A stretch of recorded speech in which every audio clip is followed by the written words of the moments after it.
So you wanna go to war with me? You're talking like you think you're royalty. You think that I'm afraid, but I don't break. I heard you question my stability. You think I'll fall just like a guillotine, but I am here to stay. Won't look away. The storm is coming, so you better start running. No, you can't control, feel it in my bones. I'm coming for the, coming for the. Good evening, guys. Good evening. Good evening. Tony Denaro here with Mediocre Trader. Welcome back, friend. What's up, buddy? How's everybody doing tonight? I'm doing swell. I hope everybody in the audience is doing well tonight. Before we get started, I just want to, I guess I probably should do these openings in the beginning just to explain where folks like Mediocre and myself are coming from, guys. When we're covering due diligence, I want you to know this is never buy, sell, or trade advice. We're not trying to talk you out of a position. We're not trying to talk you into a position. We're here to provide our best DD and our reading of the documents, and for my sake, and the charts for Mediocre's sake. I know a lot of people get really mad at myself and maybe with him when we're doing TA or we're sharing DD, but it all comes from a good place. No matter what we say, it's not always going to be what you want to hear, but it's going to be stuff that you're going to not hear everywhere else. Because while people are saying, oh, I found this penny stock and it's moving, and then they keep on saying that for 3 weeks as the chart is going down, we've already been in that play and out because we took the time to do the DD and figure out where a reasonable exit was. Everything that we do here is coming from a good place to help you not become a bag holder and to help you lock in those profits. So please, please, please bear that in mind as you're watching or listening or reading other comments on other channels that we're bearish on plays. Absolutely not. But sometimes when we do due diligence, we find things that we think is worthwhile for you to know so that you can make your own best decision for your portfolio. Don't follow what we do as far as buying, selling, or holding. You always make up your own mind, but we want to expose you to things that other people aren't telling you to help you make the best choices. Mediocre, you got anything to add to that? Yeah, I just want to say, I'm bearish on the overall market, but not like we're in an uptrend right now in the market. But we're in a bearish market.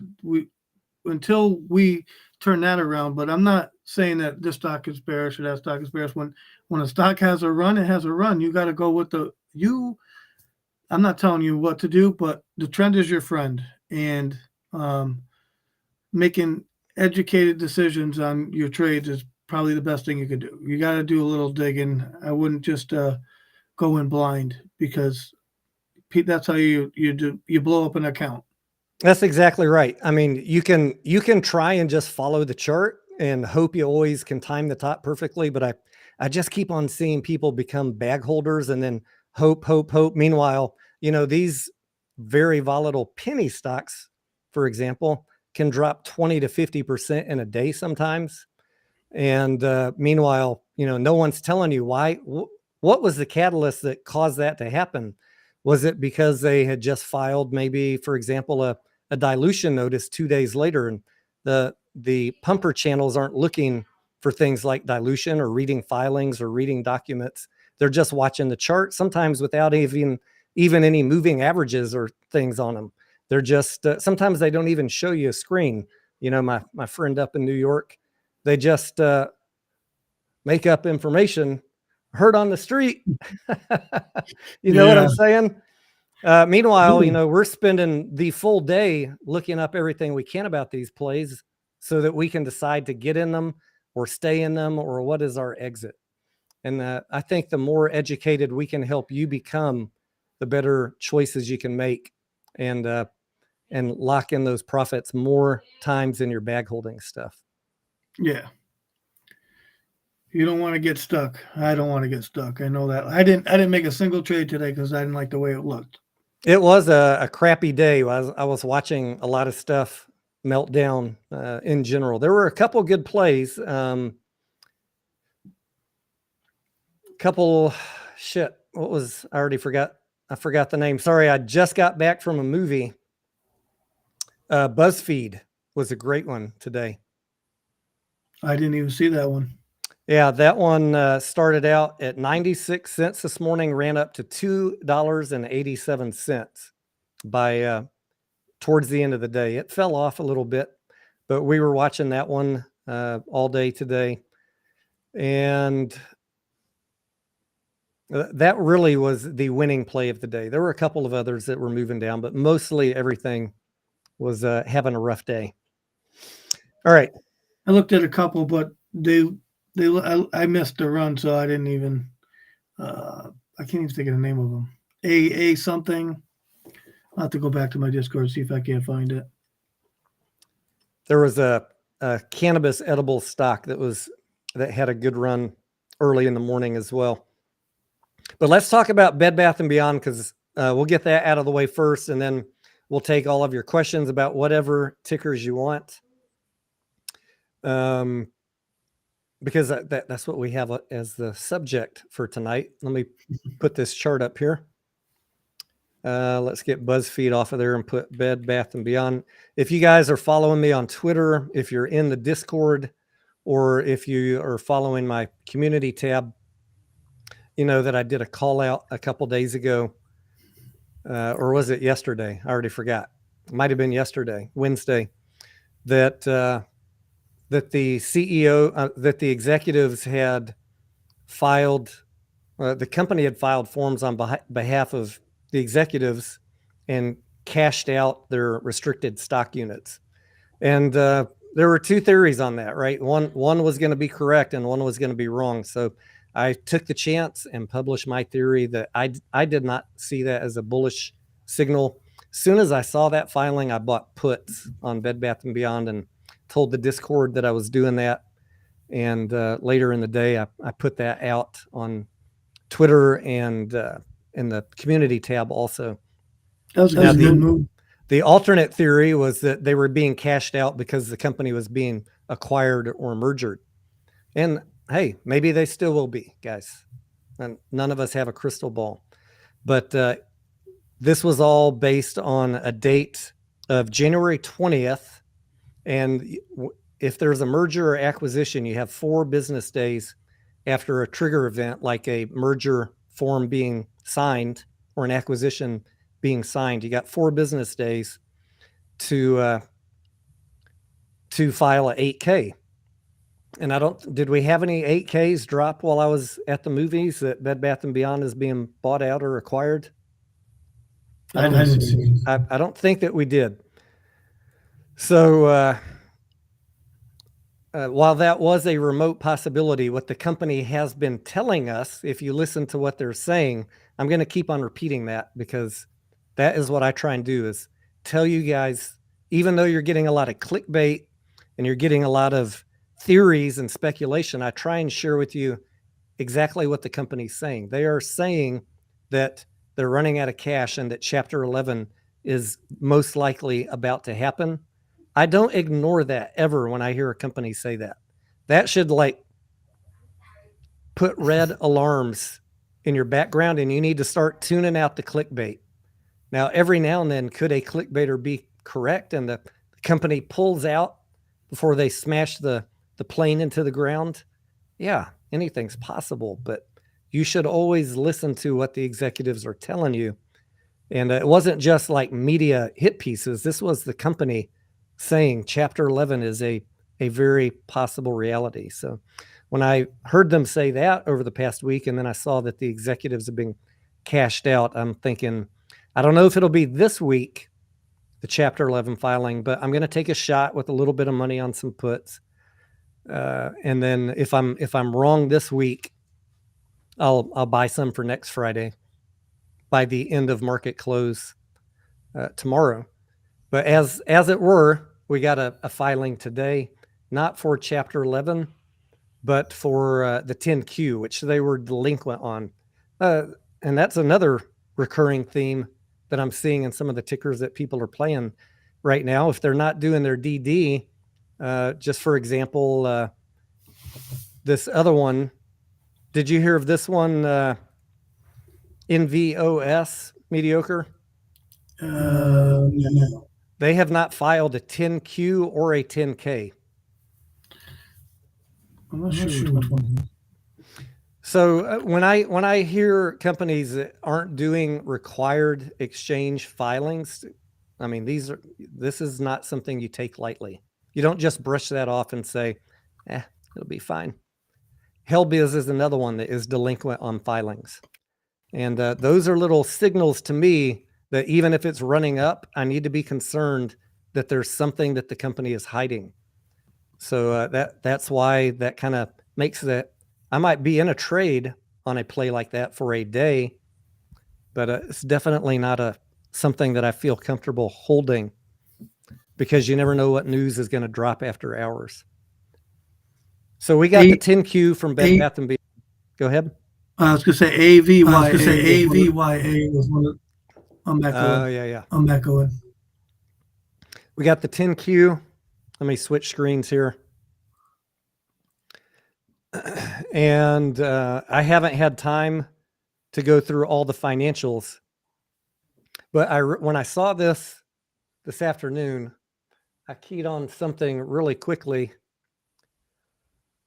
And that was not risk factors. I skipped all of this. I went down to other information.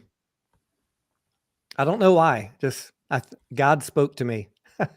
That's an inside joke if you watch some other channels. God spoke to me and said, Tony, don't waste time, Tony, reading everything else. Just go read the other information. And the first thing that I saw, I'm not kidding you, is that the company received a notice of acceleration and default from JP Morgan. And even though you might have seen some advance notice on Reddit about bonds being paid, bond payment, 25 million's worth being paid at the end of this month, those haven't been paid yet. That was an advisory that they planned on paying it on the 30th. We're still 5 days away from the 30th when that came out yesterday. So putting the bond thing aside for a second, when I see that the bank has notified the company that they are accelerating the debt and the company is in default, before I could even finish typing a tweet, this thing was going down, because basically that means you have no more access to credit. They are fucked. And if you're wondering why Bed Bath & Beyond crashed midday today, it is because of this paragraph right here. But I mean, we can go through and look at all the financials. Maybe I'll do that later tonight, but it's really irrelevant. Once they are already low on cash and now the bank is cut off funding, they are in a world of hurt. Even their suppliers now are going, talking to bankruptcy attorneys. The dominoes are starting to fall. So is Bed Bath & Beyond going to go bankrupt? Are they going to file Chapter 11? If we imagine a teeter-totter, they're like almost touching the ground. I can't tell you for sure what's going to happen, but I'm pretty sure feels like it, that they are very close. What do you think? Mediocre? I think creditors don't like to lose money. That's what I think. And if they cut them off, what are you going to do? How are you going to get your supplies you need to sell to the public if you don't have funding? So yep. Inventory is going to start to get hit, I would imagine. Let's see how much inventory this is for what date? Ending what, September?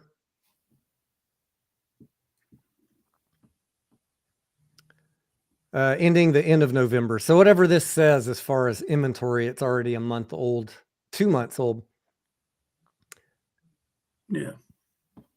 It looks like they had a decent amount of inventory.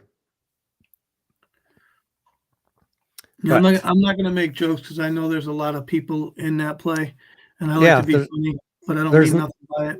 There's nothing funny about Bed Bath & Beyond going bankrupt. There's nothing funny about people potentially losing money on this play. I'm assuming someone's joking in the comments. Is that what you're seeing? No.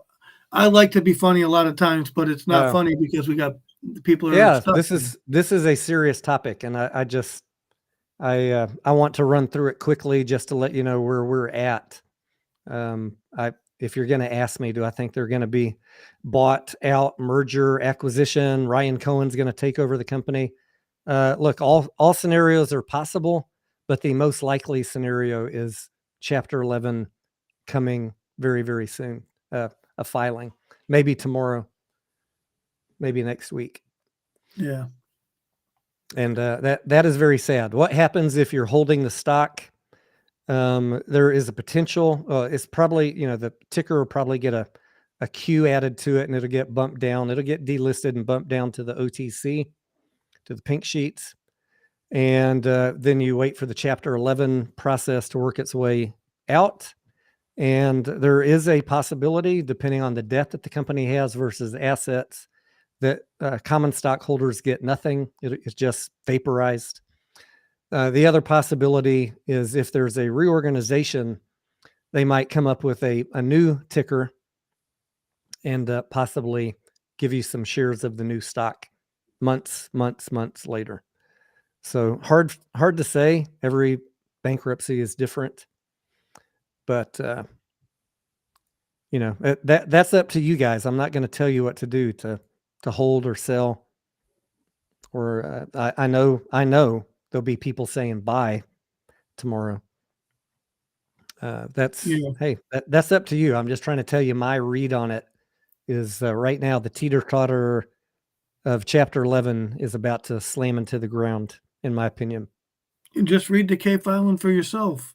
That's part of what there's a filing right there. Go look it up and read it for yourself. I mean, I can tell you without a doubt, because I am a trader, if I thought that there was a good play here for me to go in and buy it at $2.40, I'd be telling you that's what I'm doing. But the risk, I don't like a shit ton of risk of something going to zero. And so I will not be buying Bed Bath & Beyond until I see how the next few days work out. Could it run up tomorrow? Could it run up in pre-market? Look, guys, never underestimate the willingness of retail to buy up a stock that's going into bankruptcy. I've seen crazier things, but that type of thing usually is short-lived because the shorts will be circling this play like sharks. They know how to read financial statements. They know how to read between the lines of what the company's saying, and they're not being fed hopium by the plateful. They're just making cold, calculated decisions, and sometimes we get them. Sometimes we get them over a barrel. The best chance for Bed Bath & Beyond to pull out right now would be some surprise good news announcement. So that possibility always exists. I don't know. We'll have to wait and see. Yeah, it'll be interesting. I'll be watching it. I won't be playing it. Nope. Dream of Stuff says, how many employees do they have? Yes, a restructuring would allow people to keep working. Like if they go through bankruptcy and the judge or the court allows them to stay open and they get a restructuring loan, which I think they already did, something to carry them through. I think I saw something about that a couple of weeks ago. Then the store will stay open, and that loan will also be used to pay some of their suppliers so they can keep the inventory moving. That's critical. Yeah. But look, I'm not trying to game all of that out. We'll just see as we get the press releases. See what happens. I do not know until we see something. I bought those. I bought $2 strike puts yesterday morning, and they were 4 cents each. I was like, this is a pretty cheap gamble. They expire tomorrow. I was up over 400% on them at one point when it hit 210 this afternoon, when the stock dropped to 210. That's not a bad return for a day. But I'm going to wait and see. I held them through. So I'm going to wait and see what happens tomorrow. I don't think I'll go to zero on those puts unless it runs up to $3 again. But I think there's a good chance that we'll see a little bit of, run down in the stock tomorrow. We'll see. I'll let you know when the play's done. Sit back and watch it transpire. That's all you could do. Yeah. It was a small bet for me. If I don't do a lot of lottery option plays, like something expiring in 2 days, but I had a pretty good feeling after a pretty ominous feeling after I saw what the company had done with those exec RSUs. So let's I didn't even look at it. You haven't been? No, I don't follow it. I try to stick to I try to stick to good stocks, something that's not going to kill me. You know what I mean? I know. I've been sucked into because of, I have my own stocks, which are mostly blue chip type stuff and a few recovery plays. But I get sucked into covering penny stocks because of the questions that people are asking me, whether it's in comments or Discord. And it's not that I want to be covering penny stocks or bankruptcy plays, but I also feel like I'm obligated. What I try and do is I can't talk about all of them, but if I'm seeing some egregiously bad information be put out, then I'll weigh in, like the whole Mullen thing. There's so many people. And look, guys, if you like Mullen, that's fine with me. I'm not telling you to sell Mullen.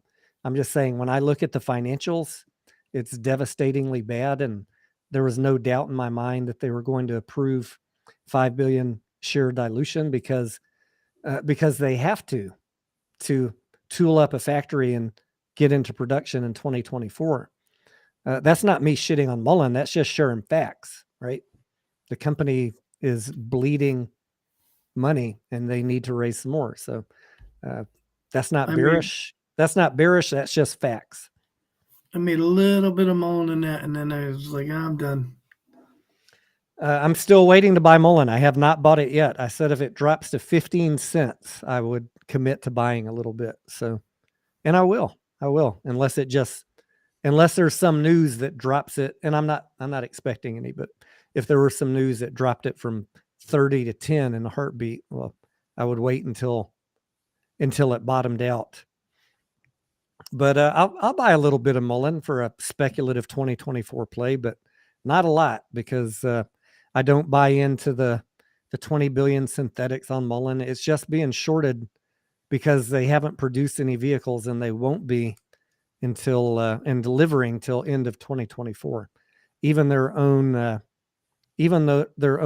finance guys, their auditors telling them, and that this is in their financial statements, we have serious doubt. The auditor saying, disclosed in the latest 10Q, we have serious doubt about Mullen's ability to be an ongoing concern. That's how bad it was. Now the 5 billion dilution will help, and the reverse split will help because they can bump up the price, sell some more stock, get some more cash in the bank. So as painful as that will be for shareholders, it will help the company. So there's that. There is that. Do you want to talk? Let's see. Mediocre. Am I missing any questions on Bed Bath & Beyond? Let's get some BBBY questions out of the way. I was going to tell you, I can't see any of the questions tonight for some reason. It's black. Really? Can you guys see the comments on the sidebar? I don't see it. Yeah. Let me see if everyone else can see it. Blazin says he can see it. That is weird. That's what I said.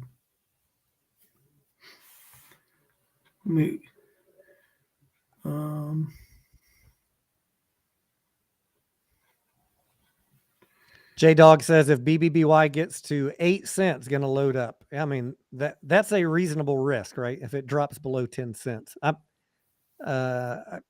I'm really torn. I was about to press the sell button on my puts when it started coming back up, because I do think there are a lot of retail people that will want to bid this thing up tomorrow.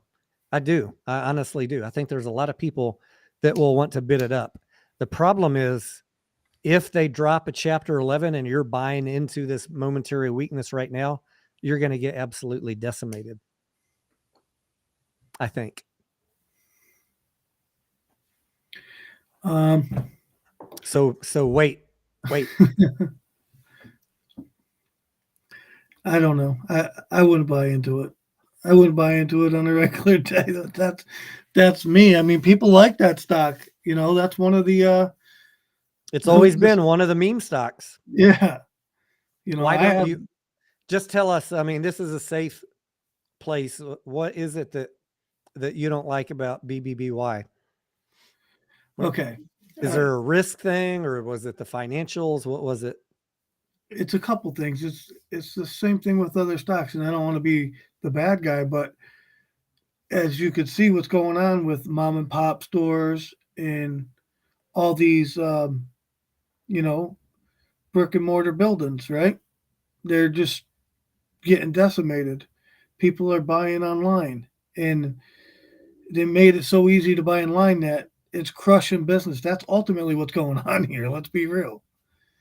And I hate to say that, but it's true. You know, Yep. I don't understand. Well, first of all, that's the other thing. We talked about this last time too, right? Like real estate, the people who own the property that the business is renting from, right? Because most businesses don't own the property, they rent it, and they have to pay a portion of their profits to the real estate owner. That's in the contract that they sign. And if you don't believe me, just go look up a couple of real estate contracts and you'll see what I'm talking about. Yep. You know, talking about like the triple net leasing. Exactly. I've owned some retail stores. So when I tell you that I'm not bullish on brick and mortar retail stores, I'm speaking from a place of experience. I've never had one that had 3,000 locations, but I'm familiar with the difficulties that they face. You know, and it stinks, but I don't know. And it's not only Bed Bath and Beyond. It's a lot of companies are going to be struggling because of it. You know, and we're in an economic downturn on top of it, so that's not helping either. I get asked a lot about certain retail stocks. Do you like such and such? I mean, pretty much there's not too many brick and mortar stores that I like, stocks that have inventory, except for maybe like a Costco. Yeah. Especially in a recessionary environment. It is really, really rough on them. I mean, Home Depot and Lowe's are okay, I guess. Costco, BJ's. Yeah, Home Depot and Lowe's. Those are some good ones. Thank you for mentioning those. Yeah, because you know you're always going to need to make repairs at your home if something goes bad or something. Those stores are always going to be around, right? We already here's a perfect example: Home Depot and Lowe's. What'd they kill? They killed all these Ace, Rockies, all these other small lumber yards. Yep. So it's happening, and it's happening in a lot of different industries. Just gotta, I don't know, do some due diligence. That's what I say. You know, I'm not getting into a play that I can't get out of ahead of the game. And if you're buying a Home Depot or Lowe's, I think it's also incumbent on you to understand what's going on in the housing industry, the mortgage industry, and like be able to make some predictions on how all of that could play out. Understand what happens to those stocks in high interest rate environments when no one's building new houses. You know, sometimes things can be bullish for those companies when you'd at least expect them to be bullish. We're not going to delve into Home Depot and Lowe's a lot tonight, but if you like those stocks, become expert in all of those things so that you know the cycles. Yeah, those were just examples of brick and mortar businesses that are, different, right? Like your grocery store is probably not going to go anywhere. It's just not, because they're moving so much product. And I'm pretty sure most grocery stores own their property. Not all of them, but a lot of them do. As anchor tenants, yeah. We have a big chain here called HEB, and they go out and they buy all the major intersections, even way out of town where they know the future growth of the city is going, and they'll sit on that land for 10 years till the city moves out there. And then they'll develop the property, be the anchor tenant, and rent out all the rest of the space. Yeah. Or sell it to a developer, to do the thing and make them the anchor tenant. So, I mean, there's a lot involved in looking into stuff. I'm just not a fan of those types of businesses right now, especially with rents going up and the economy and all that stuff. The real estate industry got hit hard. The guy who owns the property, he needs to pay the mortgage on that. I know people think rich people have all this money. They borrow money too. Yep. The past few years have, for some landlords, especially your small property owners that have small apartment complexes or pocket full of duplexes and stuff, like 2020, 2021, when they couldn't collect rents and they couldn't enforce anything, that was really rough on some of those people. Yep. Someone asked me about Pfizer. I still have my Pfizer calls. Can't remember let me check and see if I have any Pfizer stock. And yeah, someone said, I wish I would have bought Amazon on a recent dip. I've owned Amazon before, and sorry, I can't remember everything I own, so I'm just logging into my account. I mean, I could be wrong. I'm waiting on and I'll admit it. If I'm wrong, I'm wrong. But I'm kind of sitting back, relaxing, letting the market do what it's doing, because I believe we're going to have a pullback. And I think I'll get Amazon cheaper, but I think there's a possibility I could get Amazon cheaper. You could. Yep. I'm in it at $88 on where is it now? 99. Let's change screens. So on this, I think it was on this earnings dip this is where I grabbed it. So I didn't get the bottom. The bottom has been $81. I'm in it.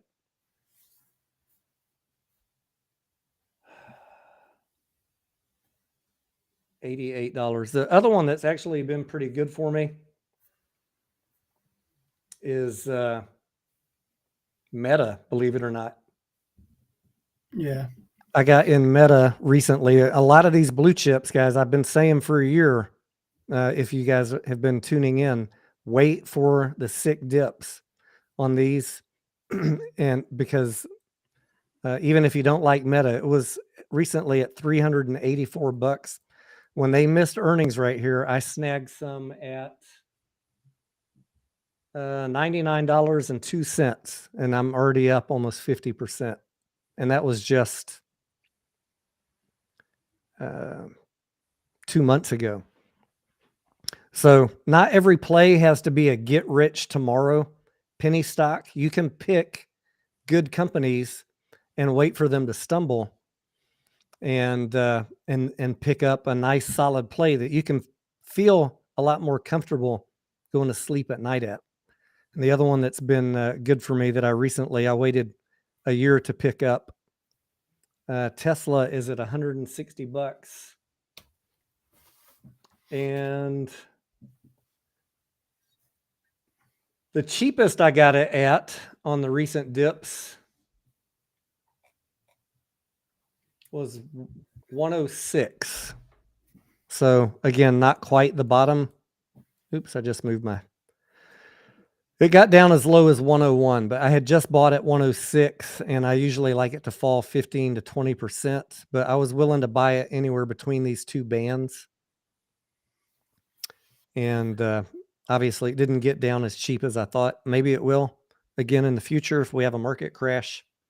But that play is turning out well as also. So if that kind of thing is along, if you guys want to have a portfolio that is not just pump and dump plays. Sorry, I didn't realize you couldn't see the screen all this time.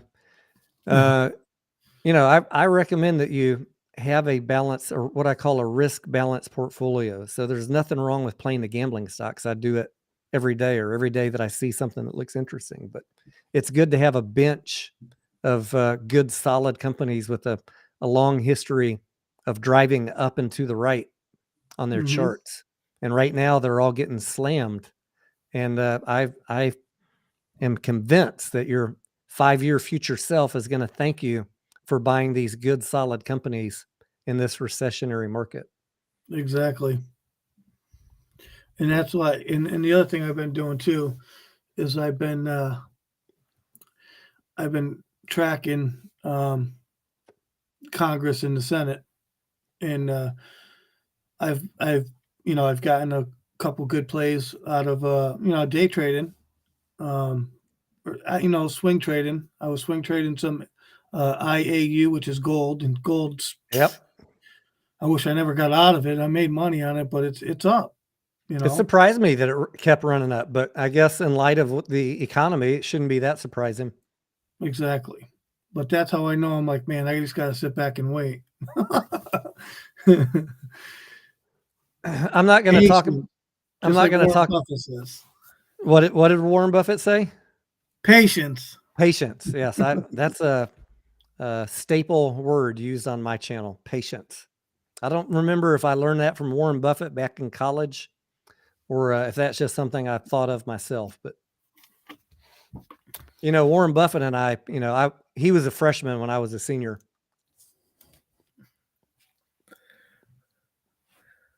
I don't know. That guy's loaded. I know that. I also joke. That was a joke. I also joke sometimes. I used to babysit him when he was a toddler. Oh, I know. I knew that was because I'm old as fuck, you guys. All right. WISA, I'm not going to spend a lot of time on talking about other people's plays. WISA was never something that we really pushed on this channel, but you guys asked me about it a lot, so I've been following it. It was an excellent play, excellent call if you got in the first day, especially between 9 and 12, even 15 cents. But we saw this needle of death after hours, and if you stayed in it, then you had another needle of death right here. And you want to be out of these plays when you see that pattern. This is on the hourly. Plus, on the daily charts, the volume is high in the morning, and then it just keeps on trailing off. There's no follow through volume pushing these stocks to stay up. And on top of that, WISA had the 1 for 100 reverse split coming up, and they have not filed a 10Q or a 10K. That is something that you should not ignore. I think WISA was, that's for sure. Guys in the Discord, help me out. Is that correct on WISA? There's so many now that I'm looking at that haven't filed their required forms. I'm getting them mixed up, but at any rate, I know their financials are not solid. And what I talk about, kind of junky penny stocks, doing a reverse split is not going to save them. It's just going to keep them from moving down to the pink sheets. So it'll go up 100 times today's price. It'll be what, $11 tomorrow. And then I just, it's been in a downtrend. That downtrend is just going to continue because it was going to go down to a penny anyway. So, I mean, the stock is not getting support. Now, if it gets cheap enough, I've looked at their product line and I've heard the CEO talk. If it gets super, super cheap and you want to take a chance on them for an end of 2023 play, that might be okay. But just, that's a very speculative play to do something like that, and hope they survive. And they'll probably do dilution once they do the reverse split too. I want to apologize to the chat. I'm sorry, I cannot see any comments. I don't know if you're saying anything to me, but I just wanted you guys to know I'm not ignoring anybody. If I just can't see anything. Are you on a laptop? Yeah. Okay. All right. So we talked about WISA. We talked about Bed Bath & Beyond. Do you want to go over anything on AMC real quick, and then we'll take whatever other tickers? Oh, I could.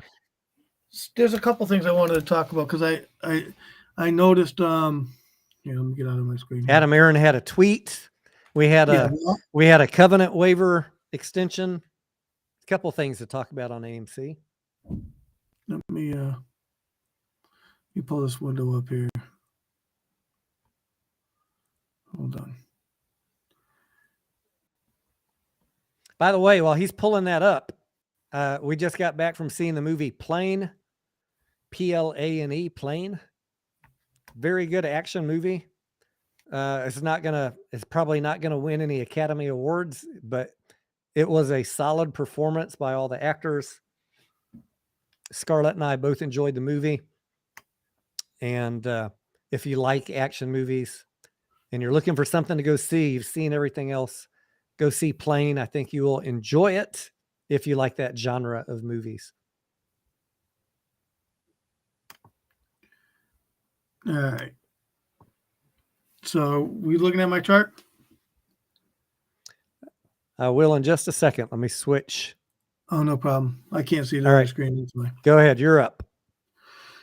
So, unfortunately, we dropped below the 50 moving average, but we're sitting right on this support at $5.21, which comes all the way back to this run up. So if we break below that, we're probably coming down to $4.90, roughly. If we break that, that's probably where it is. But I think we're gonna close somewhere based off of Max Payne. We're probably gonna close around roughly $5 tomorrow, I'm thinking. But Max Payne is $5.50, so we'll see. We could get some momentum to the upside. I hope that happens. We are still consolidating. And just because we have a little dip here, it's not the end of the world. The good news though is, from what I can see here, and I care a lot about this on the let's make this a 3-year chart real quick.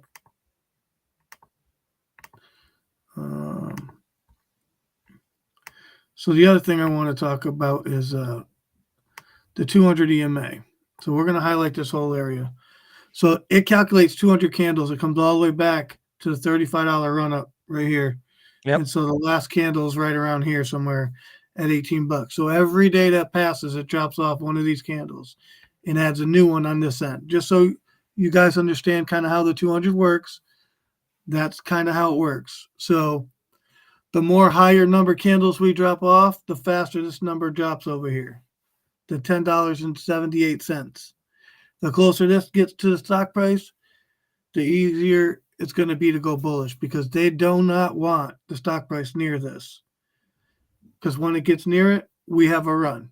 That's because the algos see that too. And I mean, the algos are looking at technical indicators. They can kick into a buying pattern. Exactly. And technical traders are looking at the same thing. Exactly. And so the other thing I wanted to talk about is some people may have a different dollar amount for where their 200 is, and that's based off of settings. So I'm just going to show you where mine are and what mine are set to, because I've had people. You're looking at the daily? Yeah, the daily. Yeah, I have tracking on mine the 200 moving average. You have the 200 EMA, right? EMA, yeah. Mine's at 796. What's yours at? Mine's at $10.78. I like mine a lot better, buddy. I know you do. I like mine because it operates as support. It's been there for me a bunch of times, but I also have after hours turned off on my daily chart, which also changes it. But Yeah, here's my settings. I'm just teasing you too. Everybody finds something that works for them. Yeah, so I'm happy with mine, but I like your number too. Believe me, if it runs up past your number, I'm happy. So yeah, no, that's where we're at. So every day this 1078 is going to keep dropping, and every day Tony's is going to drop. And the closer that gets to the stock price, the easier it is for us to move up. I don't see them pushing us back to 377 or whatever it was. I think that was pretty much the bottom, but who knows? If they got the money to do it, maybe they can. But with the cost of borrow and all that, I just don't see it happening. Yeah, there was a little anomaly this morning on Ortex. Did you see it with the cost to borrow? It dropped to like 45%. Yeah, I think it was 25. They said. And then it popped back up after lunch, and people were asking me why did I think that was, and I'm just thinking like a math person. When we compute average, we take the full range and we divide it by n. If there's 30 lenders reporting cost to borrow, what if I'm just saying a what if? What if the top 3 most expensive didn't report? So your calculation for the cost to borrow average would be only the remaining ones. And if all the expensive ones didn't report, obviously your average is going to be lower. And then at some point around lunch, they got the report in, or they got the data feed from those lenders, and it fixed back to exactly where it was. So that's my guess. I don't know. Did you think about that at all? Well, yeah, I also think that, and I think it's correct, but I'm not certain that they can report. It's self-reported data, so it's self-reported by the lenders to Ortex. So if they didn't update it or they didn't report, then Ortex is just running its own algorithm. Here's all our inputs, divide by n, report the data. It's not. I think a lot of people think Ortex is reported by the shorts. It's reported by the lenders. So they say how many shares they have out, how many they have available, and what their cost to borrow is. Yeah. So that's pretty interesting. But the news on AMC, a lot of people were saying that was bad news too, and I'm like, I don't understand. How is it bad news? About what? About Credit Suisse and I forget the other 2 banks, but we've owed them money since 2013. People don't realize that. Did you dig into the waiver of I think the 8K on AMC that came out? Yeah, I didn't really dig into it. It was more of what Adam Aaron said in his tweet. But Randall Cornett put out a video that I think is very good. What did Randall say? Just give us the Reader's Digest version. All right, so on covenant suspension, that was the phrase I was looking for. He basically said we owed him money since 2013. He brought the document up, showed everybody that, and basically they prolonged it, kicked it down the road until 2024, and allowed AMC to play with the money that Adam Aaron has. I don't know. I haven't watched his video, but I was spending a little bit of time looking into this last night just to answer questions in the Discord. It was a good video. What I saw, let's see if this correlates with what Randall said. Yes, it started in 2013. It involves that senior revolving credit facility. I think there's on the latest 10Q, there's about $2 billion left on that. Yeah, and something like that. It was 5, I'm not sure. That is due in 2026. So one big question was, did they extend the date that we have to pay it? And my answer to that, based on refreshing my memory on all this stuff, because it's a lot to keep track of, all the debt that AMC has. It had nothing to do with the payment date. but there are covenants, or what I call rules or restrictions, when someone loans you money that you have to abide to as a company. Right, he couldn't And spend the money. there's a lot of things you can't do. Yeah.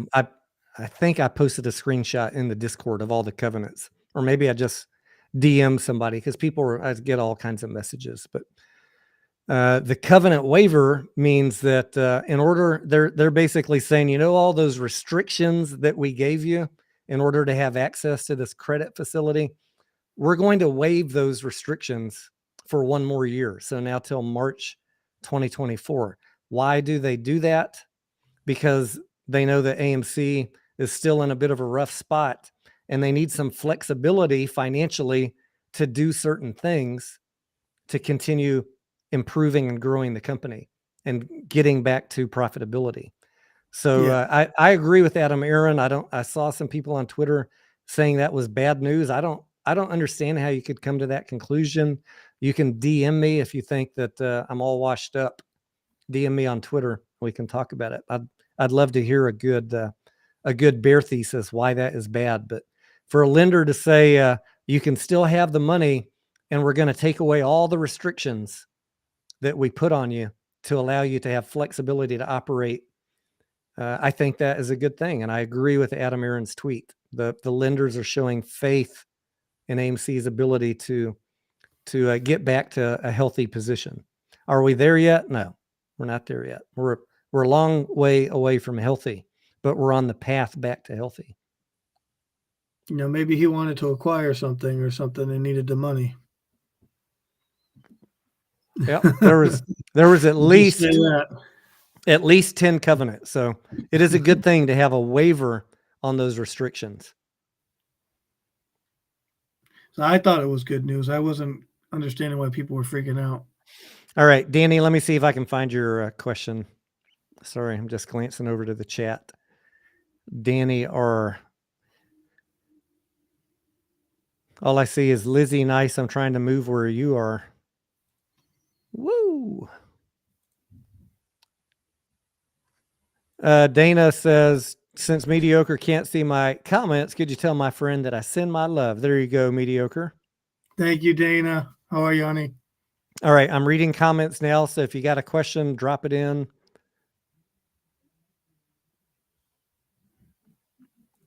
Someone said, Anubis, do you guys think big tech and BlackRock is laying all these people off because they foresee the market going up?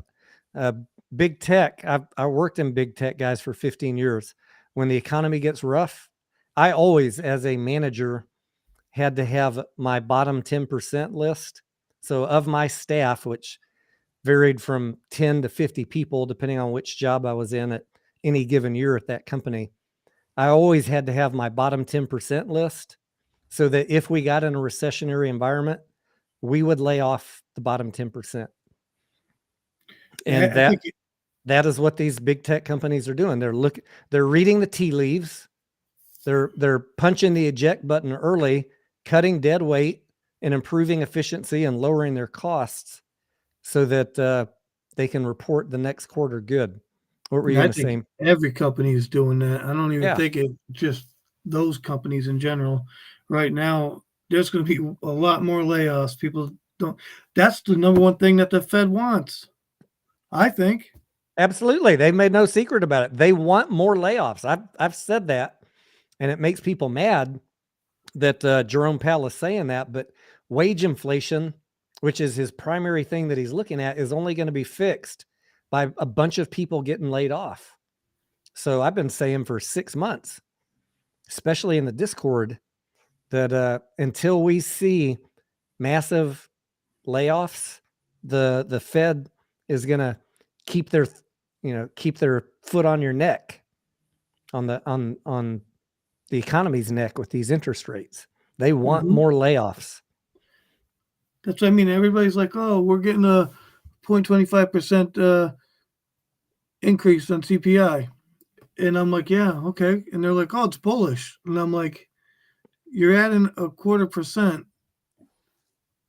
to CPI, to the interest rate. And people are like, it's bullish. Well, yeah, it's not 50 cents. I'm like, whatever. We'll see. Jeffrey said, what exactly made Bed Bath & Beyond drop today? They got their credit cut off by their bank. So if you pull up the 10Q, scroll all the way to the bottom to the last section that said other, they defaulted on their payments to JP Morgan. And basically they are, I mean, that's a default, and you can't default to your creditor, you know, the people that are giving revolving credit.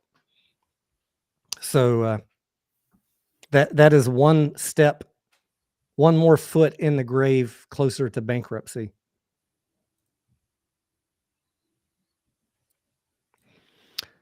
PM Righteous says, I think Party City's restructuring will work if they have a strong internet business plan. Yeah, Party City has massive stores, but like the only time I go in there is Halloween. I don't know. I don't have kids that are small to go in and buy all the birthday stuff. They have a super impressive collection. I'd rather go shop for that stuff in a store than online, so I know what kind of quality I'm getting, but it is very, very expensive to maintain. Can you imagine how many SKUs they have mediocre at Party City? That's, yeah. And SKUs for $2 necklaces, little plastic beads and shit. That's the thing, and it's all China stuff. Yeah. And that's another part of the problem right there, right? Nothing's made here anymore. That hurts us. All right. What other questions you guys got? I'm reading the chats. Any other tickers? What else was I watching today? We talked about Nvos. For some reason, Lou is talking about that one now. No. Nvos, I think it held its own today. It held at 14 cents.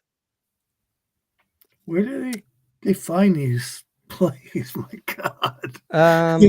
I think if I'm not mistaken, there was a press release that Goldman Sachs increased their position in Nvos. It's just so many I'm reading about every day. It's hard to keep it straight. Does that sound correct, or am I mixing that up with another play? At any rate, it doesn't matter why it got going. A lot of times I don't care why it got going. All I care about is, can it run up after that, and how high can it go? What's the float on that thing? That one is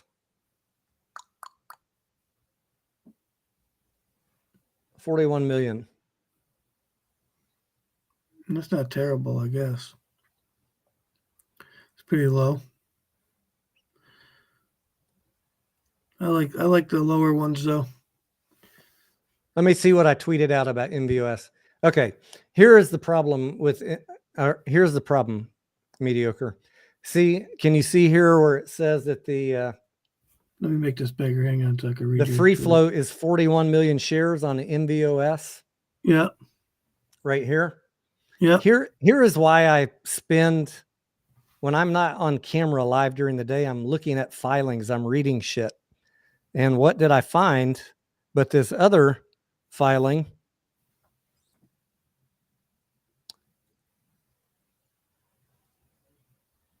Right here. This was from Nvos in the last day or so, showing all of these convertible notes. 6 million shares converted on January 17th. 5.7 million converted on January 18th. January 20th and 23rd, another 8 million converted. January 24th and 25th, another converted notes, 5.7 million shares. Following such issuance, the outstanding shares is now 88.8 million. So people are looking at Webull or their broker and saying, well, the float, it's a low float. I heard Lou say it today. It's a low float stock. He's clearly not reading any of the filings. The float is more than double what you're seeing, guys. Mm-hmm. And the reason this thing is getting stuck, why the price isn't moving, is because while you're trying to bid it up, the debt holders, the bond holders are selling you shares. and they're doubling the float. That's why you can't get any momentum on this stock. And okay, let's talk about what is good about that. The good thing is it's helping the company, right? They're getting debt off their balance sheet. The bad thing is you're paying for it. You're soaking up all those shares and you're getting hosed. And for people that are just momentum trading, that are wondering, why is this not moving? I don't understand. Why is it falling? I bought in and it just can't get any momentum, because they are fucking you over, the institutional debt holders. It's helping the CEO, it's helping the debt holders, it's helping the company, but you are paying the price. On top of that, a lot of these companies that people are watching right now, Created, GTII, Helbiz, all of them, not only do they all have convertible notes, a lot of them have warrants. And those warrants are also getting exercised, which is also increasing the float. So all these people talking big talk about, we want to kill the shorts, all the naked shorting. What they're not telling you, and the Helbiz CEO is especially bad about this, is they might not be diluting, but their debt holders are.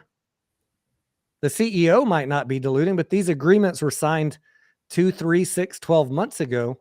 So he doesn't have to tell you, oh, I didn't do any dilution. Yeah, but your bondholder did. He just doubled your float, tripled your float. And you're not being really transparent like you say you are with retail investors. You're benefiting on their backs. Mm-hmm. And for momentum traders that don't do any DD, this can be a big gotcha. So that is why I share it. Not because I'm bearish on these companies. I've played some of these plays. I've made money on some of these plays. But I because I know all of these things are going on in the background, and I tell you guys, if you're following me or you're in the Discord, I tell you exactly what's happening so we can have reasonable exits and not bag hold shit.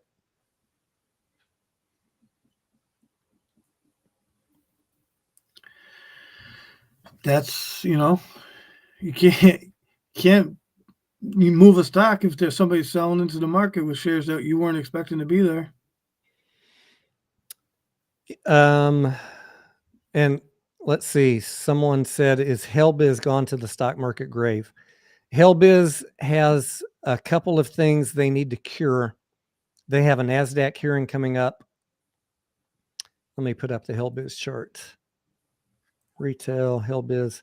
They have the being under the $1 thing, and they have the fact that they have not filed a 10Q.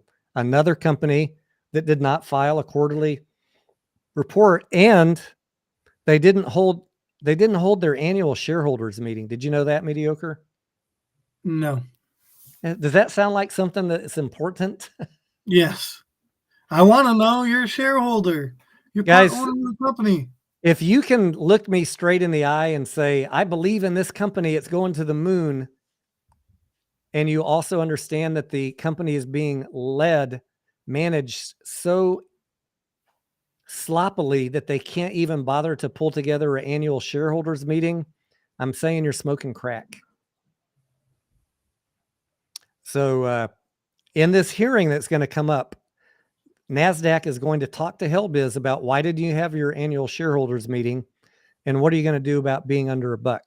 And Helbiz will say, well, we'd sure like an extension so that we can have another 180 days to do a reverse split. And the NASDAQ might say, okay, they might. But they also could, but then they're going to say, all right, what about the annual shareholders meeting? You didn't have that. We're not going to approve a 180-day extension. I mean, it's a possibility. It's a possibility, right? Now, I reviewed the criteria for delisting on NASDAQ. There actually is, they can, under certain circumstances, give them even an extension to do the shareholders meeting if there was cause for why they missed it. Was there cause? I'm not the person to answer that. What is NASDAQ hearing committee going to do with Helbiz? I have no damn clue. All I'm saying is the risk is elevated if you're in this play. You got to understand everything that's about to happen in the next couple days when this hearing happens. You could get a delisting with, they could, if the hearing doesn't go Helbiz's way, it's going to be delisted the next day. No ands, ifs, or buts. The other thing that could happen is they get an extension of, say, 30, 60 days to do the annual shareholders meeting, but you got to do an overnight reverse split, a la what happened to Cosmos. Cosmos had no option. When they came in their hearing, the NASDAQ told them, you've been out of compliance. There is not going to be any extension. Reverse split tonight or get delisted. That is what happened with Cosmos. And that could happen with Helbiz too. So I don't know what's going to happen. All I can tell you is the risk is high in this play. So all I want you to do is understand that as you make your own decision on what to do with the play.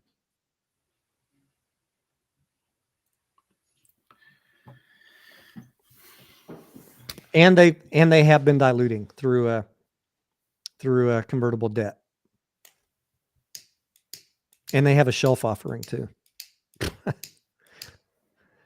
I don't know. I mean, all of these companies that I'm looking at, Created, GTII, WISA, Helbiz, every single one of them's got convertible debt and shelves. And what's happening to you guys right now that are holding these stocks? I've been in some of them. I've made money on the run-ups, but I'm not holding them because I don't want to enrich bondholders. I get my money and get out. I'll take my first, second base hit, profit, get out. I mean, let's talk about stop losses. I mean, if you're going to get into plays like this, you should be running with stop losses anyways.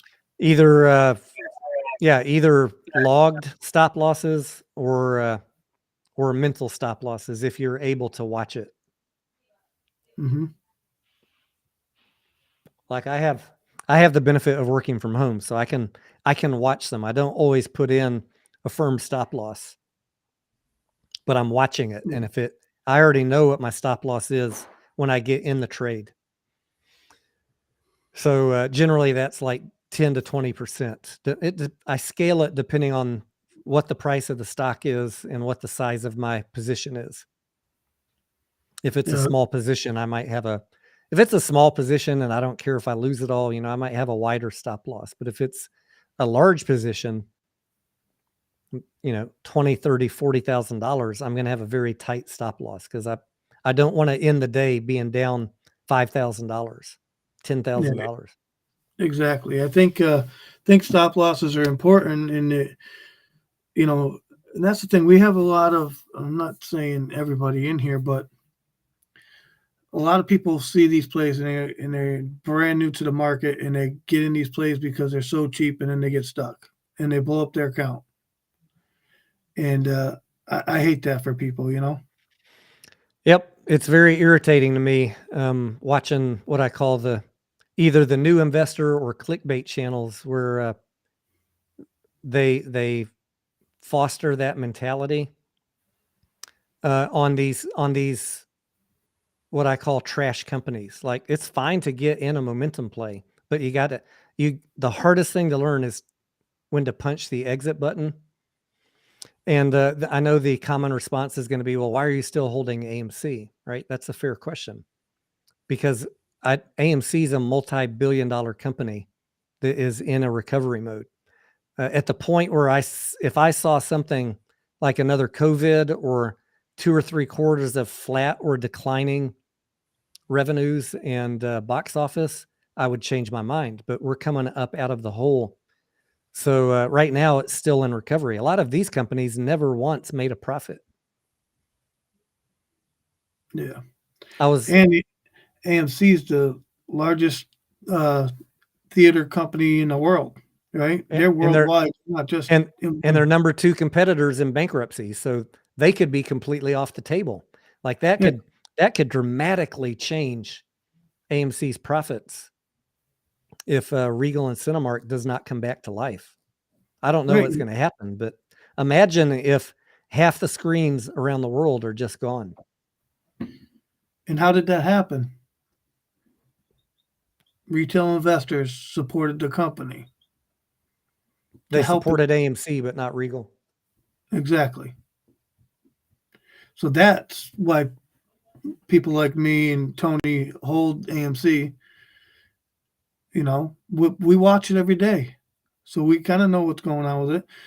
And I'll be honest, like I didn't do TA on AMC for weeks because there was no reason to. But as of recently, we got a reason to be doing it. We're getting close to a move.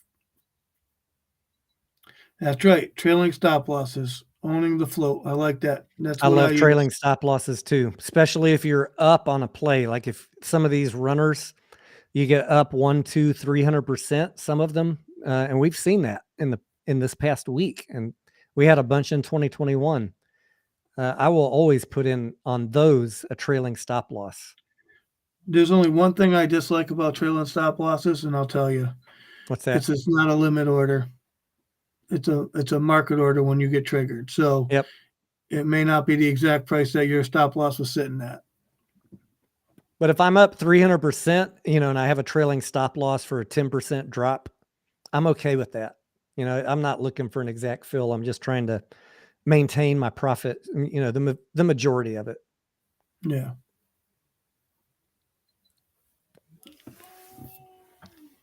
Who is this? Blau and Grana. Hola, Antonio de Valencia, España. Hablas español, italiano, alemán. I forget how to say French. Y juegas fútbol. Sí, sí, sí, no, y sí. I can only read that in English.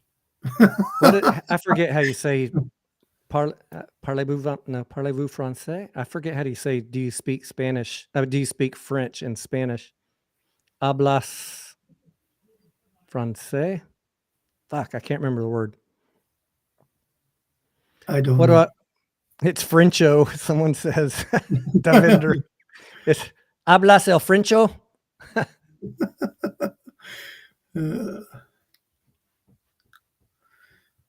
Funny stuff. Hablas francés. Frencho. What kind of cigar you got tonight, Tony? I love languages, guys. I took in high school, I took 5 years of Spanish, 4 years of Latin, 3 years of Greek.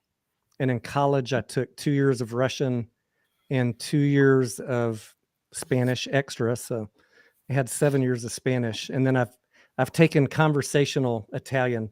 I always talk about these improving yourself, challenging yourself, and, as a human being, as a man. That's why I took conversational Italian. That's why I took acting lessons to kind of get out of my little box, and dancing lessons also, parachuting, skydiving. I'm always doing things to challenge myself and learn something new. And a musical instrument is next on the list. I think it's going to be guitar. So if I start covering a guitar stock, please, or Music Center or whatever, please don't call me a shill. He's a paid shill. He's playing guitar and he's covering a Music City. Guys, I like doing new things and learning new things. Don't hold it against me. Tony, I just got to tell you, I'm mediocre at best. I rarely become experts at these things, but I become better than I was. I don't mind being mediocre. I like it. I'm just the average freaking Joe, baby. That's it. What kind of cigar is that? This is a Romeo y Julieta Reserve. It's actually not bad. You have a humidor? I've got a small cedar box next to me, but I need to upgrade it. This one got damaged in a move, so the hinge on the lid, the lid, or maybe I could just fix it with some wood glue and clamps. I'm just being lazy.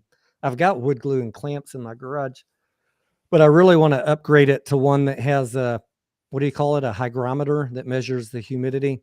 Yep. I want to see it on the outside. Mine, you have to lift the lid to see the humidity level, which is kind of like self-defeating because you're letting the humidity out. Yep. So I was actually pricing them the other day. yesterday, maybe, and they're like, I can get a similar one for like $99. I don't smoke. I don't need storage for 500 cigars. 20 Yeah, or 30 is enough. So small cedar box. once in a great while I'll smoke a fresh one. That's about it. I used to smoke cigarettes, so I don't smoke. Nicotine bugs the shit out of me. Dream of Stuff says, Tony, I have one language, one sport, and one wife. Dream of stuff. I dream of stuff.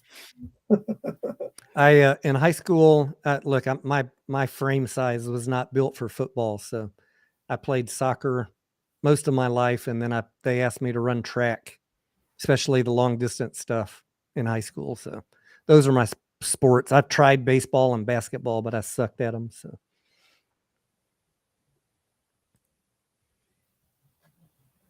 soccer, I was pretty good. We won state one time. I was team captain in high school, and I made the all-city team, whatever that means. It got your photo in the paper. I played on a club league and my school league. So at times I was practicing with two teams at the same time. Wasn't really good all my life until about maybe my junior year in high school. Something clicked. Maybe I got my athleticism or reaction time finally all clicked. I only played football. Well, you're a little bigger guy than me. I don't think so. I got a concussion and I was done freshman year. That ain't happening again. I was small. I was a offensive end, and I was really fast.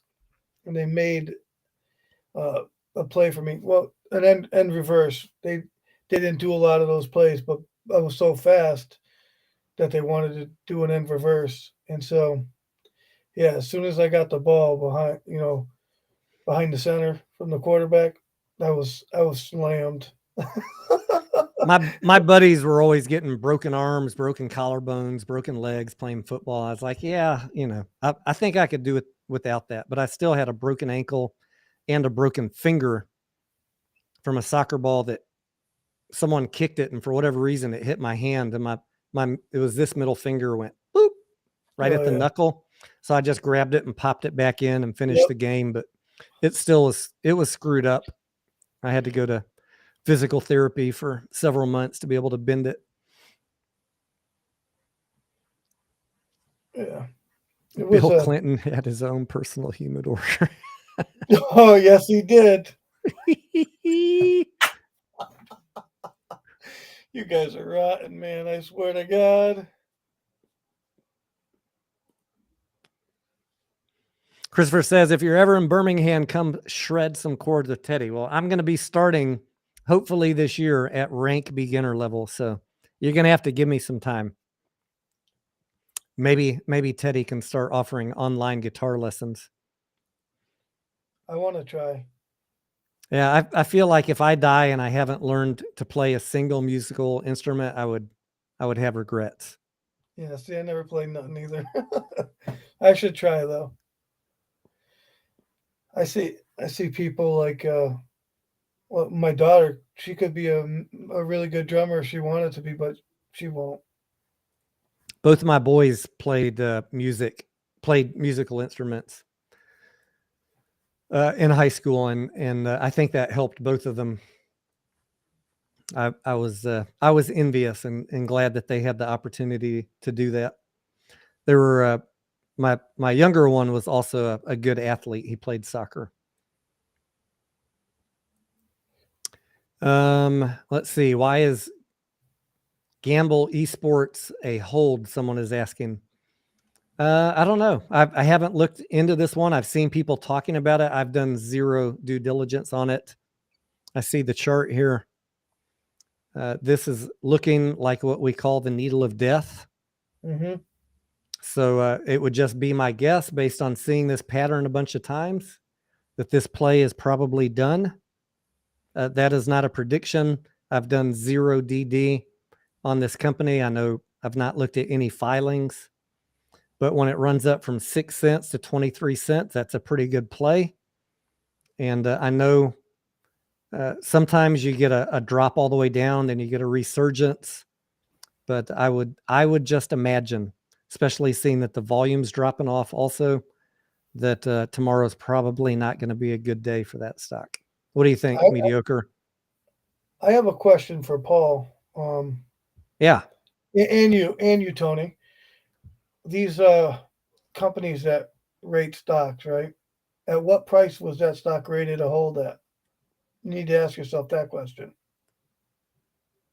You know, just because it ran up, say it was a hold at 6 cents and it ran up, what price does it stop being a hold if it's coming right back down? The 13 also crossed under the 48 this morning, which is also not a it's a bearish move. Not a bullish signal. Nope. So that's going to continue to drop. Most likely going to continue down.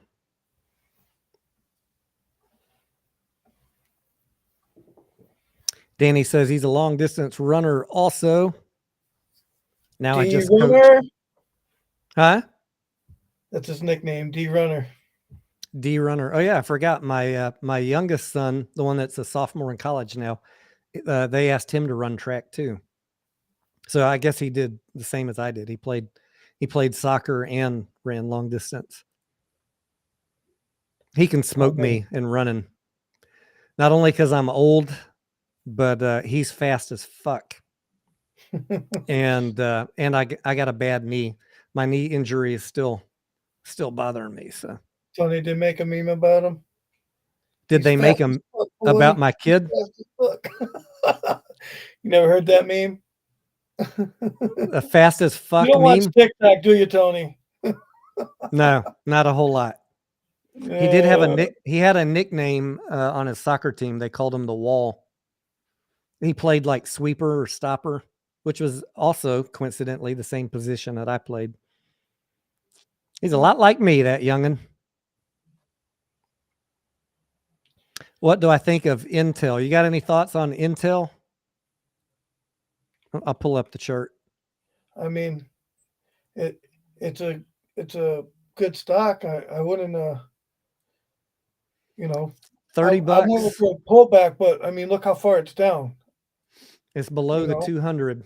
Yeah, but that's my opinion. I day trade too. That's the other thing. So it's hard to say, I would buy and hold where I could buy the dip, sell the rip, buy the dip, sell the rip. You know what I mean? It is what it is. But as far as where it's at in price, I think it's worth the money. I think it's a good company. I think it's safe. I like the company also overall, but the last time that I actually owned Intel was back in the late 90s. So in this run up, you see, of course, I'm sure they've probably had stock splits since then, but the late 90s, $4 up to 51 bucks. This was when I was working in high tech and I was really plugged into these semiconductor companies. This was when I was trading it. And then they kind of lost their dominance. Other players came in. PCs became less of a thing. Apple started becoming a thing. And I just lost interest in trading Intel. But all that being said, if you look at the overall trajectory all the way back from inception, this is a solid company to own if you can pick it up cheap. Just look where 200 is. On my chart, it's at 27 bucks. So right. we're at 30 right now. So I would say if you have a long enough outlook, 5 or 10 years, and you think that computers are going to be part of our future, that it might be a good time to add some. Exactly. Based on the chart. I have not looked at their financials.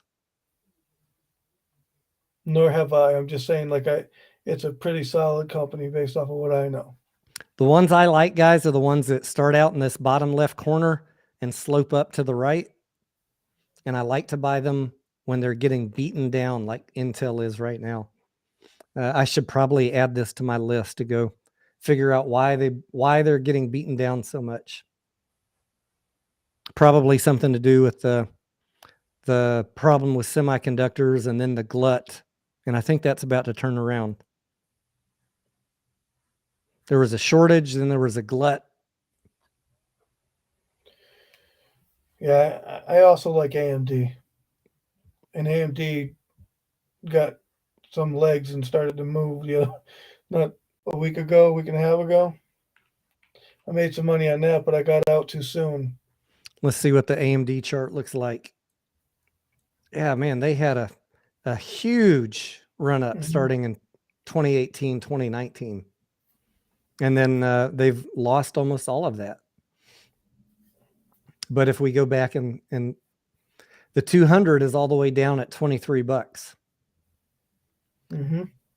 Recent low, $61, current high, 75. Since I'm not anxious to get in semiconductor stocks right now, I would consider look, they're not high on my list of stuff that I'm looking to own, but if we had another market crash that took these down, took a AMD down closer to the 200, I would consider it. That's nothing against AMD at all. I don't really care to own semiconductor stocks right now. That's just a personal preference. But those are the ones I like to day trade. That kind of stuff. Because if you get stuck, you're not paying attention, you don't got a stop loss. I'm not telling you to do that, but I sometimes do. It could turn around the next day or a couple days, a week, a month. It moves. It doesn't just sit there. They're not going to stop making computers tomorrow, is what you're saying. Yeah.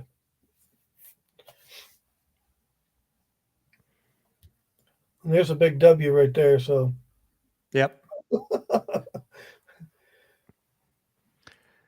I don't regularly watch Meet Kevin Dream of Stuff. He blocked me on Twitter because I dared to question him about Ape. So I used to watch a lot of Meet Kevin before I started my own YouTube channel. I just don't have time now. And my time is spent answering your guys' questions or doing the DD to answer your questions or understand what's going on in these plays. So unfortunately, I don't know what he said. I don't get a chance to watch a lot of people, to be honest. I try, but it doesn't always happen. Blazin, do you want to come on and talk to us about Intel? If it's a stock you're playing, I'll shoot you an invite. Intel is down because of the copper shortage, Devindo says. Is that I never know if this guy's joking or not. Devindo Vasher. He's just on here to hit on Karen. Well, I hope there's a copper shortage because I got a bunch sitting in the backyard. I'll be going right to this scrapyard. Proud Moss says anything about Truth Social SPAC. I was following Truth Social really closely a couple months ago, and I kind of got out of the habit. They just kept on punting that vote for the SPAC merger down the road. And to be honest, I haven't looked at it in 4 to 6 weeks. I don't know where they're at on that. If you guys are following, I need to do some research because I hold that. Oh, you hold it? Mm-hmm. What's the ticker again? DWAC. Oh yeah, that's DWAC. Okay. Yeah, I like to play DWAC when there's momentum going on it. It's not something because of the risk of that merger and everything else, the uncertainty with Trump. It's not something that I want to hold. I got stuck. I need to do some averaging down before I do anything. I think all of these plays like DWAC, if there's good news and you're able to buy it cheap or average down like you, if there is news and it doesn't the whole thing doesn't fall apart, you'll get some momentum bumps to be able to trade out of it. Yeah, that's why I want to average down. Yeah. Because I heard Trump's going, I guess he's able to go back on Meta, Facebook or whatever. I know he's able to go back on Twitter, but he hasn't made an appearance, so I don't know. I don't know what he's going to do, you know what I mean? Yeah. If he shows up on those platforms, though, I don't think that's good for DWAC. Just my opinion of it. Blazin, you don't need a camera since I know you from the Discord. I can just put an invite. Let me just go in the voice chat on Discord, Blazin, if you want to come in and just talk. I'm going to go in the live stream voice channel, and we'll be able to. I think we'll be able to hear you. I might need to turn on system audio. I'll wait and see if you show up in there, because otherwise I think Blazin is gonna. I mean, we might. Okay, here he is. I'm gonna put you on mute. Can you put your mic on mute for 1 second, Mediocre? Yeah. So we don't get an echo.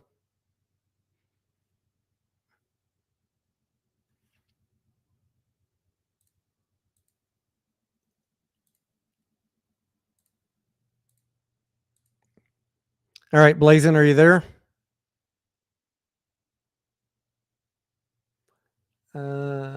I see that you're talking, but I can't hear you. Can you guys hear him?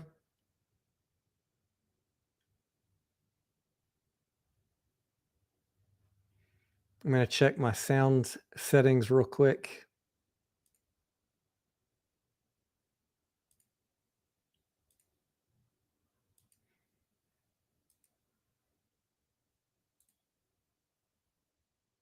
I have the tab unmuted.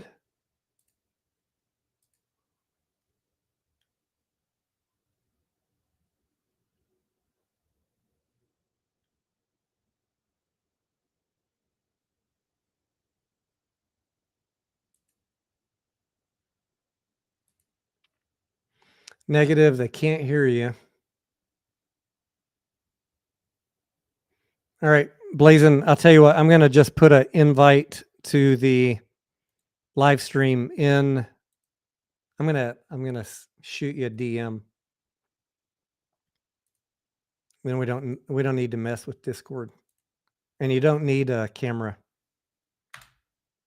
All right, you got it. On its way to you.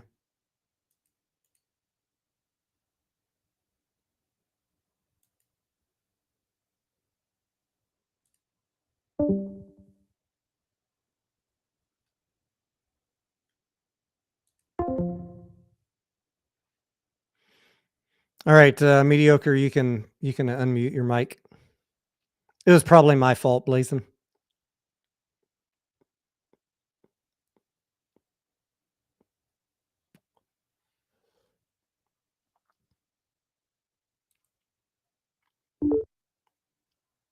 Hello. What's up, amigo? Hey, how you doing, guys? Doing swell. How's trading Awesome. going for you? Not too bad. What you got for us on Intel? Not a ton. I already typed it in that I don't have a whole lot to say, but yeah. So what did you tell me? Remind me what you DM'd me. Just I was looking at some long dated call for Intel. I think they were in June, July. I'd have to DM. June, July call options and what strike range? Let me have a look. I got the chart up on the screen. Mediocre, I don't know if you heard me, but you can unmute your mic now. I just brought him in to the live stream instead of Discord. Perfect. I was looking at the $35 strike. We're echoing, Tony. Huh? We're echoing a little bit. Are we echoing?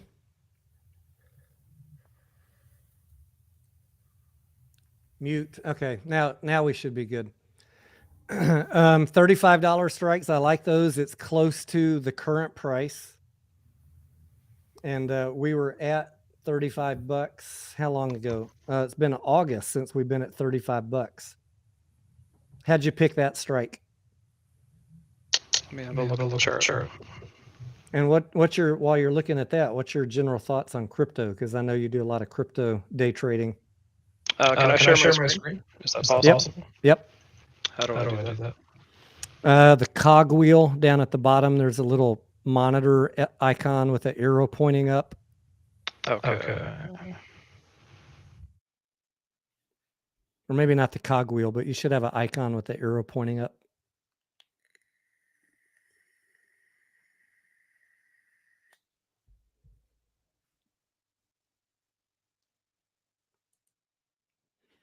Let's see if the echo is not here when I turn my screen off. Let's put Blazon's screen up. All right. Your So screen you is asked up. where I got the $35 from. It's basically from this resistance level right here on the daily chart. Okay. 34.75 or thereabouts. Have you looked at their financials or their management expectations for this year, for the first I'm half? not gonna lie, I have not. You know me, I'm a bit of a gambler. I know you are. But right. Right after I bought the calls, I went in and bought some shares as well, just in case, you know. So you're hedging your options with shares? More or less, yeah, if you want to think of it that way. Like I'm fairly bullish on Intel in the short term and long term, honestly, assuming that the market doesn't crash tomorrow or whatever. That was but a bit of a sarcasm comment for those who don't know me yet. Some of you get that joke. I must have missed it. What'd you say? I said you're hedging your options with shares. Okay, right, yeah. I thought you were being serious because, like, I kind of am if you think about it that way. Did you just say that is literally the way it happened too. I bought the calls first, and then I thought, you know, if it doesn't work out, even though I gave myself nearly 6 months, but if it doesn't work out, then at least I have the shares. Grandpa Barney, what's up, amigo? All right. Thank you for that, Blazon. I need to take a look at Intel and AMD both because I'm looking. I don't have anything in that segment. I'm not super excited about buying semiconductors. Like I said, I'd be more likely to look at them if we have another market crash. But talk to us about your thoughts on crypto, because I know that's kind of your sweet spot. I mean, my thoughts basically is with FTX collapse, I think whatever we were expecting, now you kind of have to add another, I don't know, year or two just to gain people's trust back, I think, before we see those all-time highs again. We're at 22.8 right now. What are you thinking? Like 22.8. And we've been in this range since January 19th, this level. Is it just since? Yeah. Am I on Bitcoin? Yep. We've been around 23, just shy of 24,000. Oh no, we're at 22.8. 22.8. Is that what I said? Are you thinking that we're more likely to retrace down closer to 16 or consolidate at this level for a while? You know, I think it really completely depends on what the market does. Like I follow the SPY, Okay. and I find that you can basically tell what Bitcoin is going to do based on what the SPY is doing, and vice versa sometimes. It's funny how we got in that trap. We used to think that, oh, we'll just buy crypto and then we'll be isolated from the market. And now they've almost running in sync now. The thing with crypto is there's so many different reasons why it's falling, at this point, like with FTX. And I mean, it started with what, Three Arrows Capital and everything else. It all just went to shit, right? So, and then Gemini going under now too. Right. So, I mean, crypto was already a risky, idea for a lot of people. And then after everything happened with FTX, it's just like, in my mind, the public lost a lot of trust in crypto, and the people who were dabbling in it are not really going to anymore for a while, I don't think. Mediocre, are you doing any crypto trading? Nope, not since the crash. I Case in point. I still got some shares at 60. I can't remember what it was at. It was up high, 58 or something like that. I can't remember. I never sold them. I just left it. I should probably average it down though. Cancel Bubble says Intel just had a horrible quarter, down almost 10% in after hours. Did they just announce today? Oh yeah, they are too. I'm watching that. Yeah, down 2704. Well, goddamn. Well, goddamn. What do you guys think of the spreads on crypto? What do you mean by the spreads? The mid price and stuff like that. I don't look at that when I'm buying it, because when I'm buying it, it's for like 5-10 year hold. Yeah. I can't say I've really paid a lot of attention to the spread most of the time. I trade on Binance mostly, so there's a lot of liquidity. So the bid-ask spread is very small.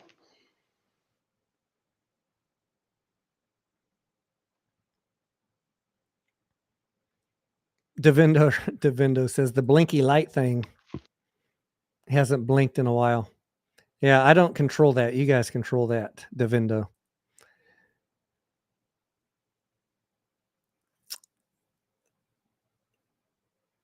Oh yeah, Tony. So when you do eventually get into buying semiconductor companies, I would recommend that you look into TSM, Taiwan Semiconductor Company, Okay. or Taiwan Semiconductor Manufacturing Company. I posted about it under the politics section, I think, at some point, just because of the whole like geopolitical situation between China and the U.S. with like control of the semiconductor industry. Yep. They've So had a nice run. Yeah, they have. Yeah, I bought in like at the bottom, basically, thankfully. But they basically specialize in fabs, which are like the fabrication plants that the chips are actually built at. Yep. So they don't actually like design the chips or anything like, like Intel and stuff like that. So most, I think it's like 92% of the chips that are 10 nanometer and smaller are coming from TSM, which is like obviously a huge amount into North America. Yeah, that's a pretty bullish chart. All right, I'm going to add that to my list. And all my free time, I need to start looking at semiconductor stocks. Maybe something to do this weekend when we don't have all this other nonsense going on. I like semiconductor stocks. I just, they're all expensive is the problem. Yeah. Hey, Grandpa, how are you? I feel like you never know when to get in either. Like, it looks bullish right now, but who knows? PE ratio on TSM is 14.6, trailing 12 months, 23 forward. Intel is 9.28, trailing 15 forward. So Intel actually looks, obviously we need to look at their quarterlies, but more undervalued. And wow, AMD is 40 PE ratio, trailing 12 months, and only 20 forward.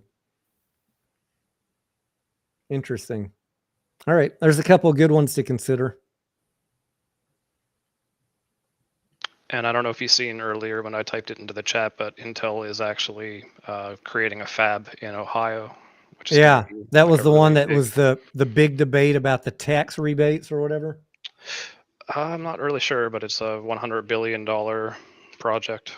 And, guys, if you've been following that or you're in Ohio, I forget? I remember reading about it. There was a lot of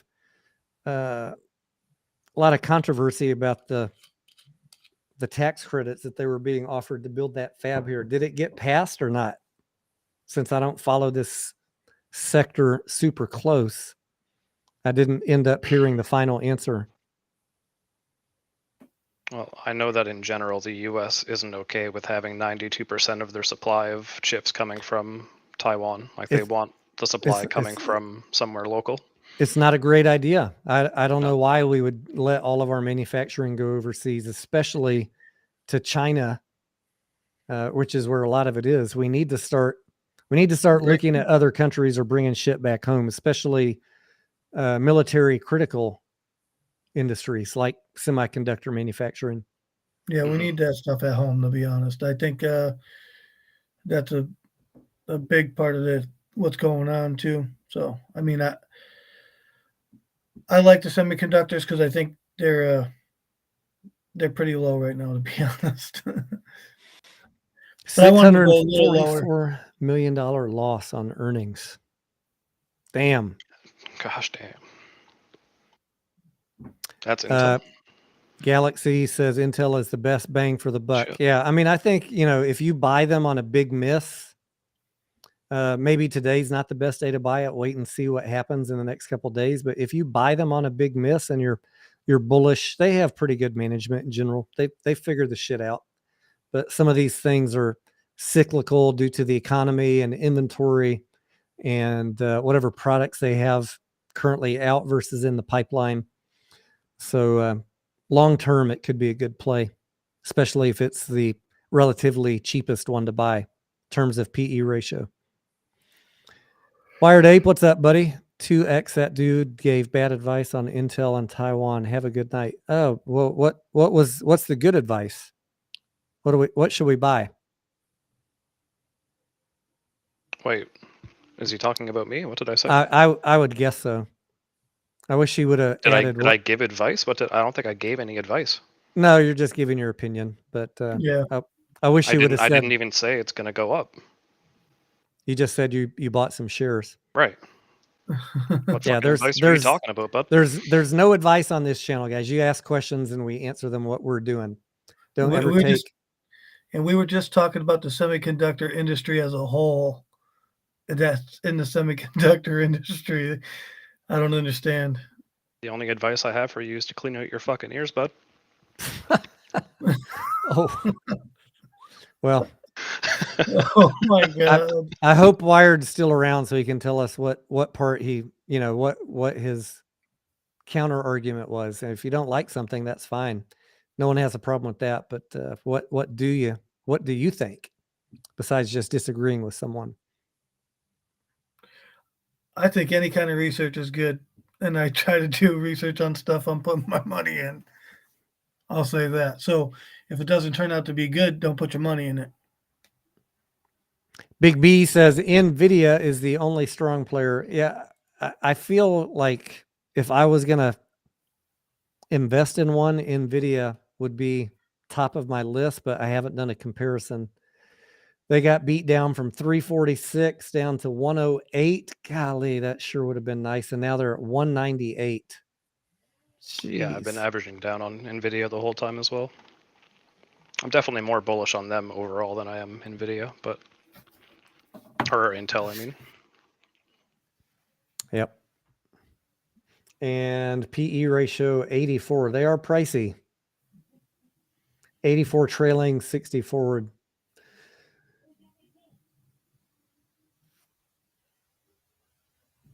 All right, guys. We've covered most of the topics that we wanted to cover, so we're here to answer your questions. I don't want to be here all night tonight, but we can take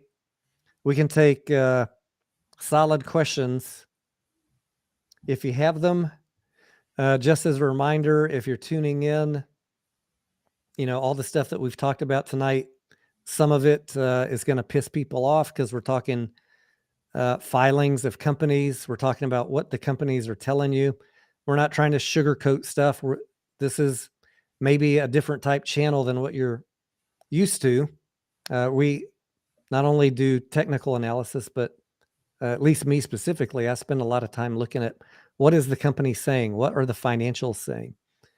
And so just bear in mind as you're seeing my tweets or my community posts, I'm never trying to seem bearish on a play or talk you out of a play.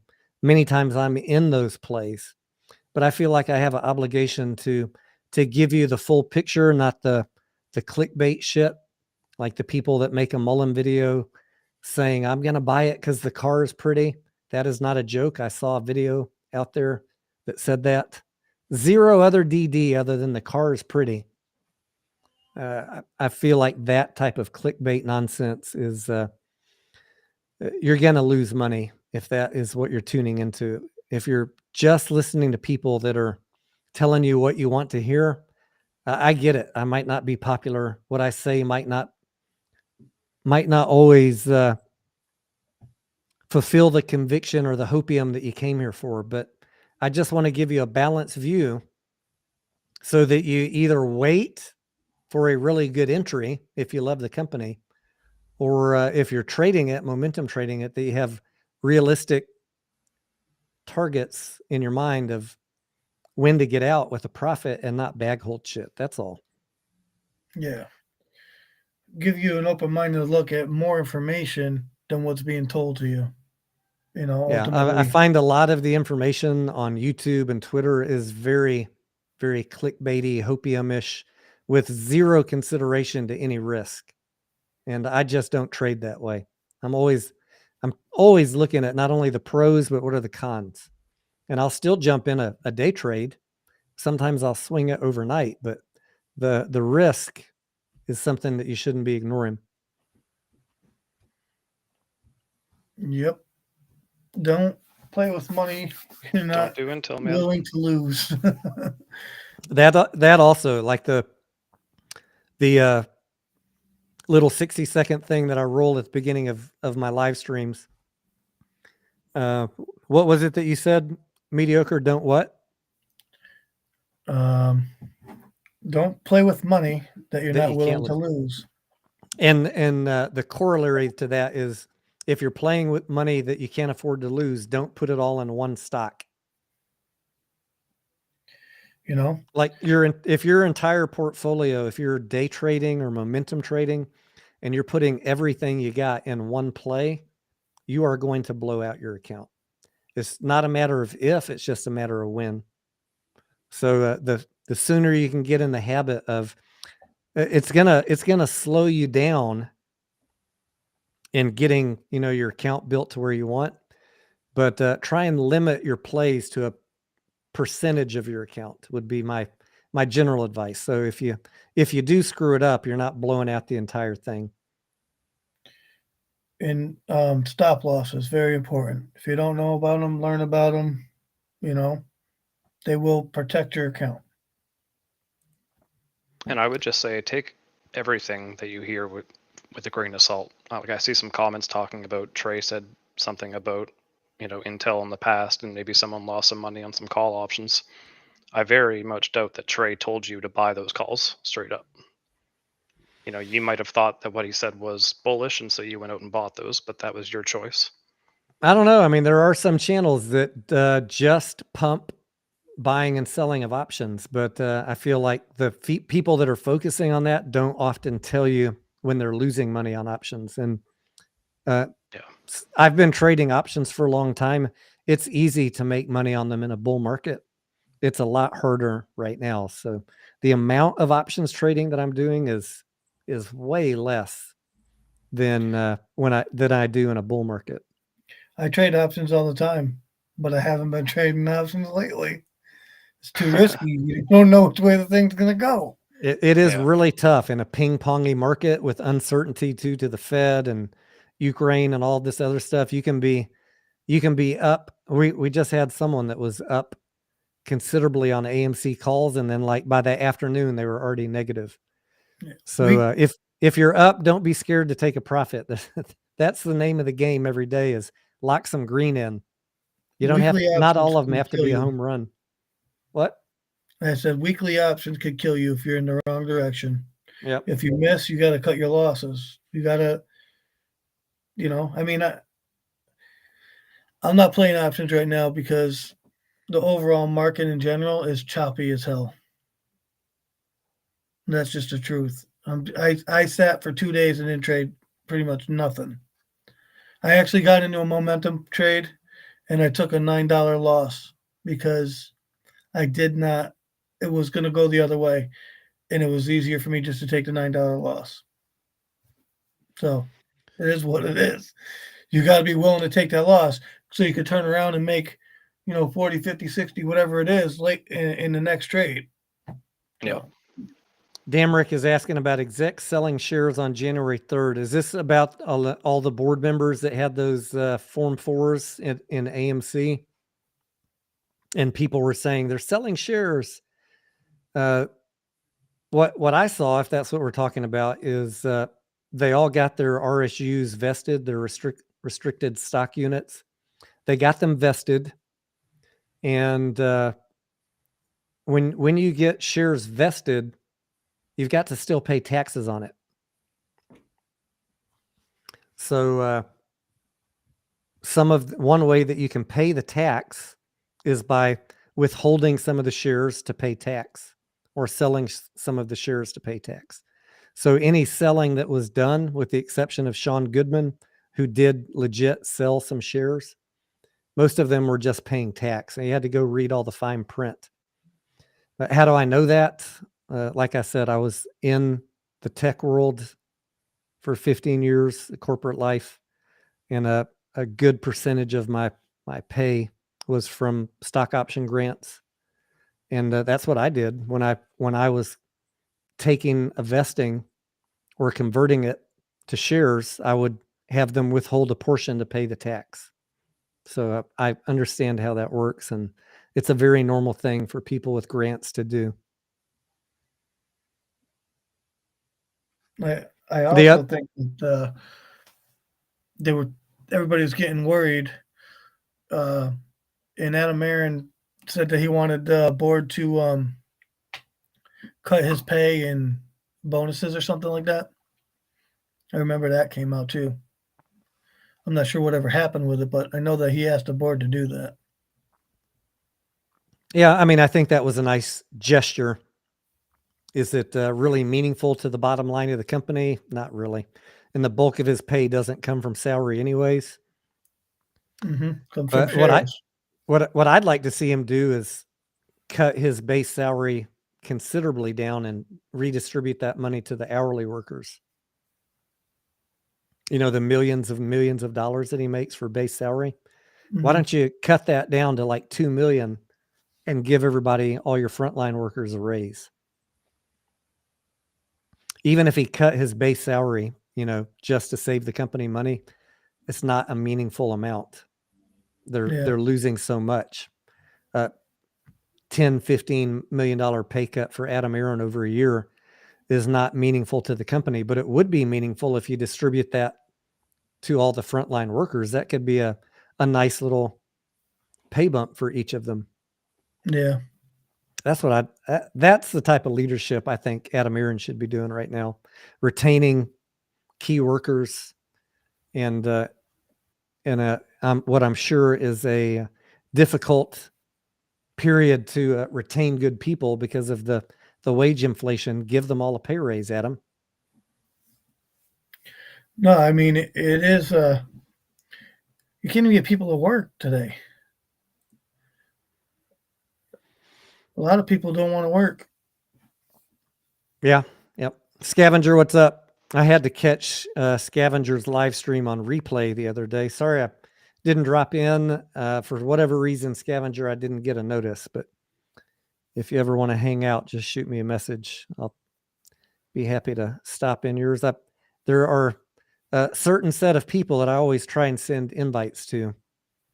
And tonight was a little rushed because we just got back from a movie. By the way, one other shout out for the movie Plane. Who is it? Gerard Butler? Is that his name? Was it good, Tony? Yes, it was good. Scarlett and I both enjoyed it. We went to an early screening on a Thursday, so we pretty much had the small theater to ourselves. It felt like a private theater rental. And if you like action movies, that was a good movie. Is it going to win any Academy Awards? No, but it was an enjoyable 1 hour and 45-minute experience. And I thought the acting was well, the script was good. There were a couple of surprises. Like I couldn't exactly figure out the plot. I'm pretty good at figuring out. I hate it when movies are so poorly written that you always know exactly what's going to happen next. Yeah. Yeah. This one was not like that. Well, that's good. That is good. I gotta get Tony on TikTok.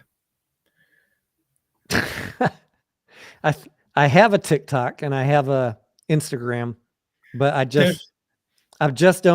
got them with the intention of like posting content to them. And everybody always tells me you need to get on there and post content because everybody else is doing it. But it's just finding the time of day to do that shit. Hey, Blazin.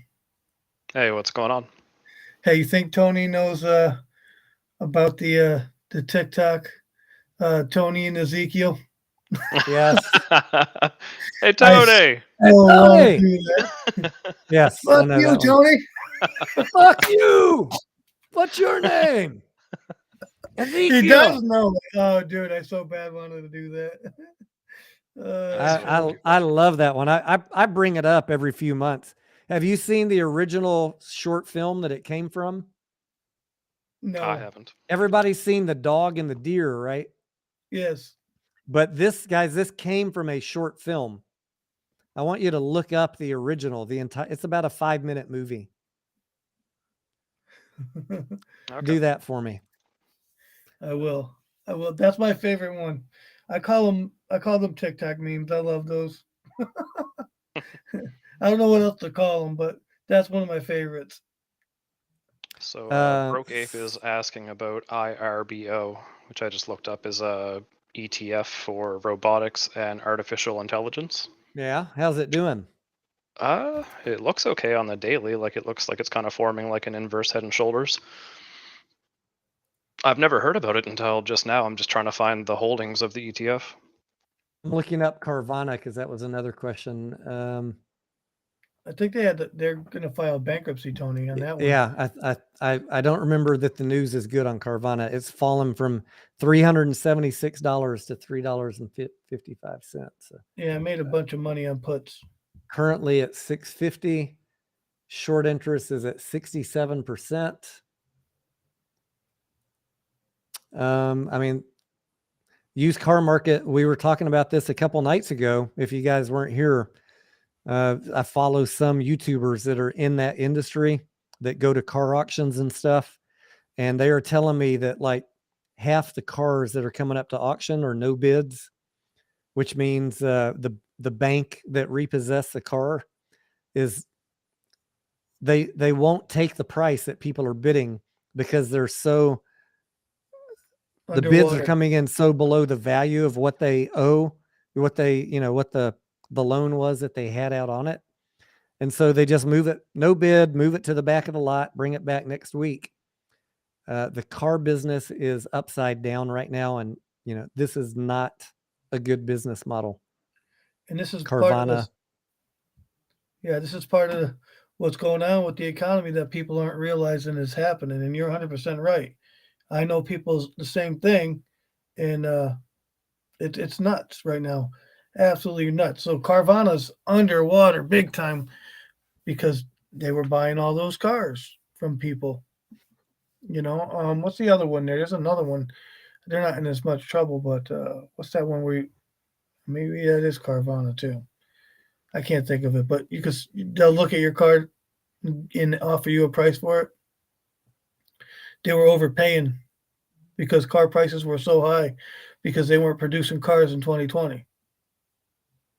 So all that stuff that happened is going to come back and haunt us. And that's pretty much what's happening, I think, anyway. I see a lot of dangerous headlines. I have not been watching Carvana, so I can't speak to it. I don't like talking about stuff that I haven't researched. But knowing what I know about the used car market right now, and that, there are Tesla cutting their prices, the inventory of repossessions and trade-ins piling up at the auction houses and dealership lots. The dealers aren't even sending all their cars to the auction houses because they already have too much inventory over there. It's just, it's going to be a rough time for Carvana.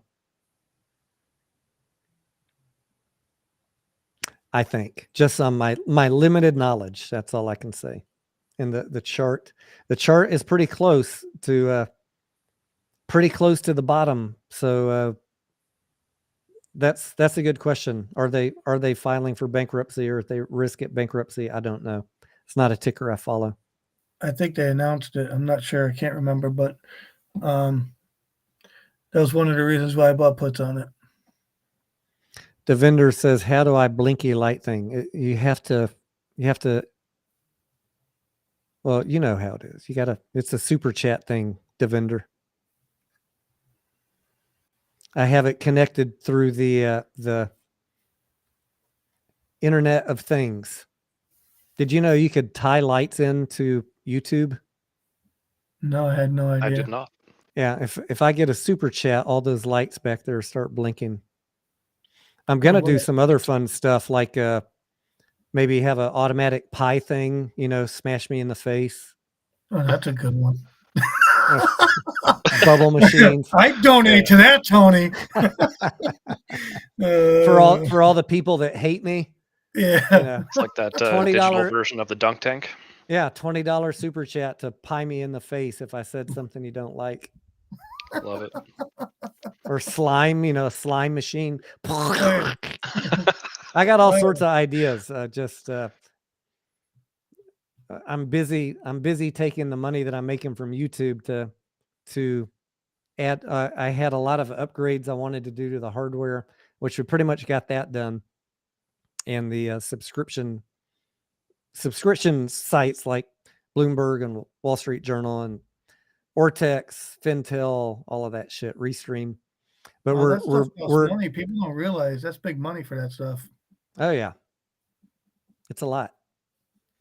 I mean, I pay for alerts, and let me tell you, it ain't cheap. Yeah, people think we're making all this money, but you can go on Social Blade and see what we're making, and then add up. When you start adding multiple subscriptions at $75-$80 a month, and news sites $20 a month times 5 or 10 of those, to do real DD, you gotta be willing to put in the money. And it's all right. That's all right. I'm not complaining about it. I'm going to use it for myself anyways, but only when I have a really, really good month on YouTube do I lay out money to upgrade things around here. And there's still a lot of upgrades that I want to do, but I'd like to make it a world-class channel with pies in the face. That would be awesome. Slime machine. That'd be really good. I like the. If you want to be world class, you're gonna have to pull out the duck bandana. If you want to be world class, I have a duck bandana. I know. You're gonna have to pull it back out. Have a fish tank with sharks so you can drop me into it. Yeah, there you go. Oh boy. Vroom is, I think, maybe the other one you were trying to think of besides Carvana.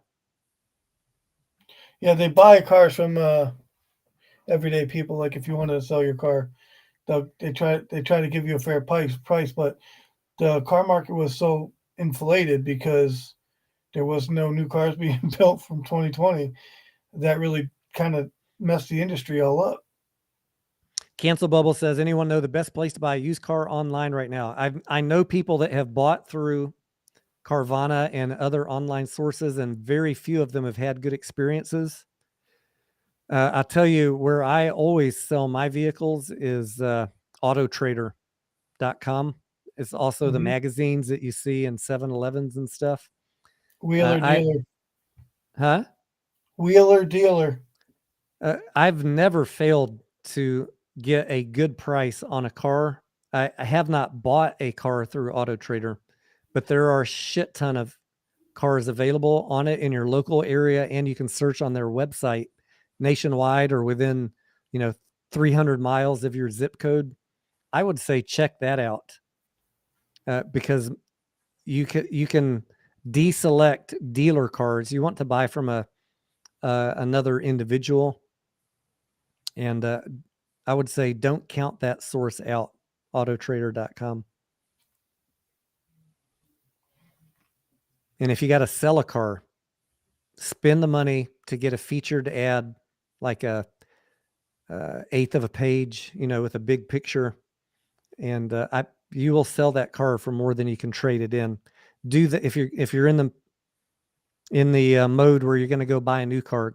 Sell your car on AutoTrader, get the cash, and then go talk to the dealer. Don't trade it in. It's a hassle. It takes time. I even have sold cars for people and collected a fee for my time. For those of you that are looking for little at-home businesses, how can you make extra money every month? Become an expert in AutoTrader. It's not a business of mine. I'm just saying people know that I buy and sell cars, and they've asked me. I don't want to deal with the hassle of showing the car. I don't know how to do that. I don't know how to run the ad. I don't know how to price it. I don't know how to value it.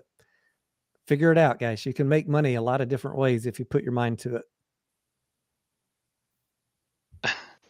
Tony Stevens says, Tony, please tell me Chapter 11 Bed Bath & Beyond is a joke. We're going to moon, right?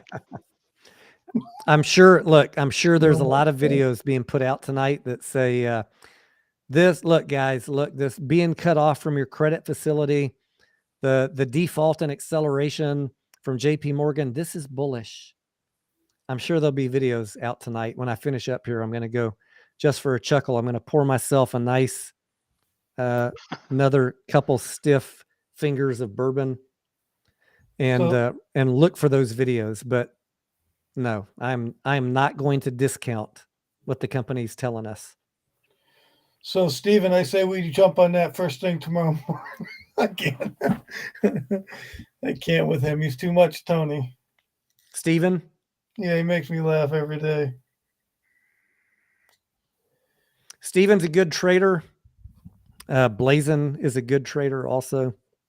They're both in our Discord. We've got I don't push the Discord, and this is not an advertisement for a Discord, but if you're looking for something that is not all to the moon and clickbait and memes, you want real discussion on stocks.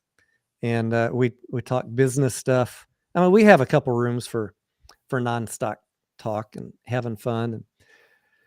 But this is a really good group of people sharing information with a good head on their shoulder and on their shoulders and a broad set of experiences. So I value and thank all of those guys. And it's not just me putting in the work and sharing information, but I just will warn you, don't come in there if you're just looking for clickbait, momentum, make you feel good stuff, because we keep it raw and we keep it real.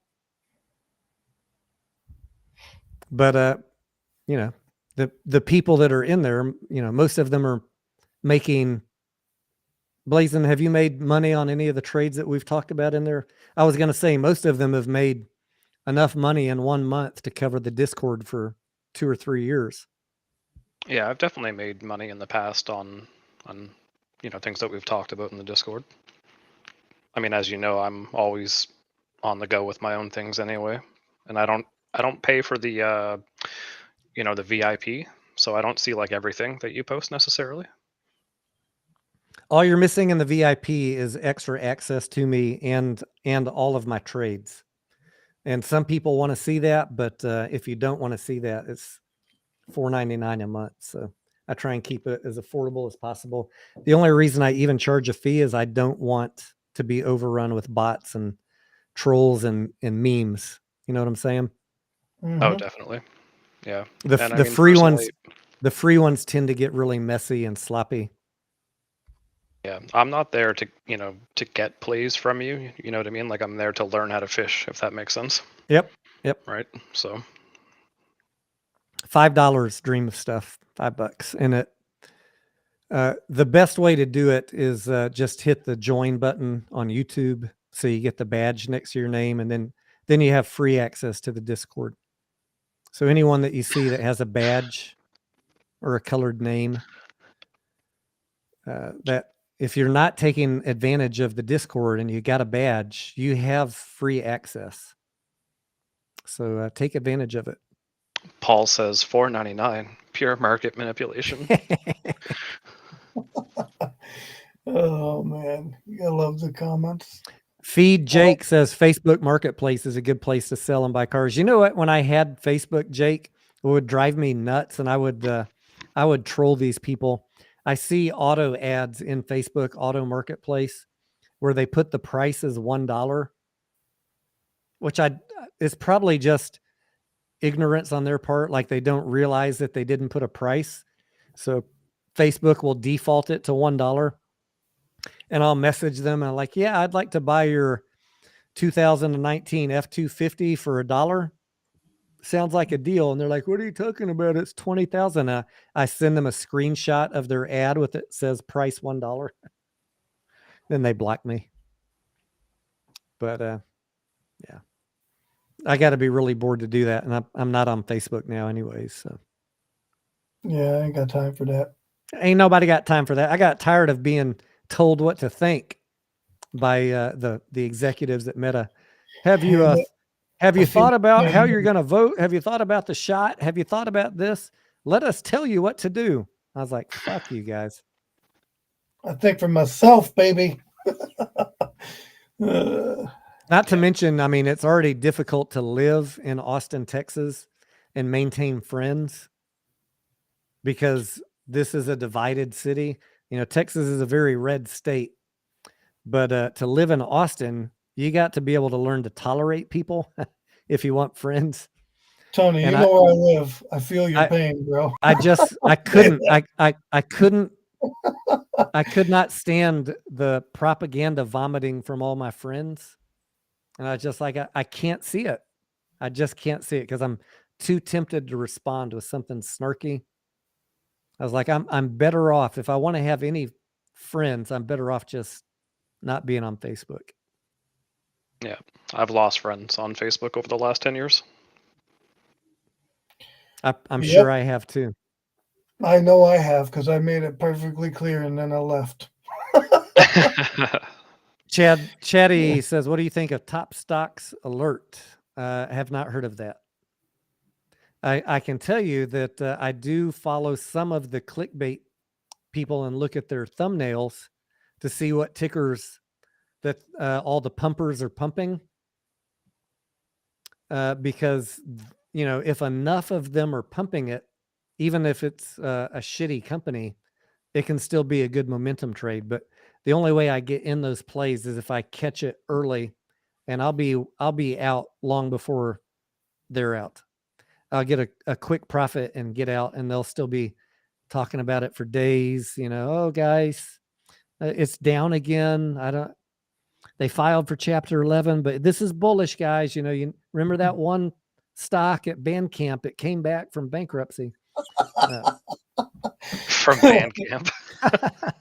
I'm just saying, look, if you can follow whatever pump and dumper, whether it's Top Stocks or even Zach Morris, all the clickbaiters on YouTube, the new traders who've got channels who, if they all are in unison pumping something and you catch it on the first day, can still be a good trade.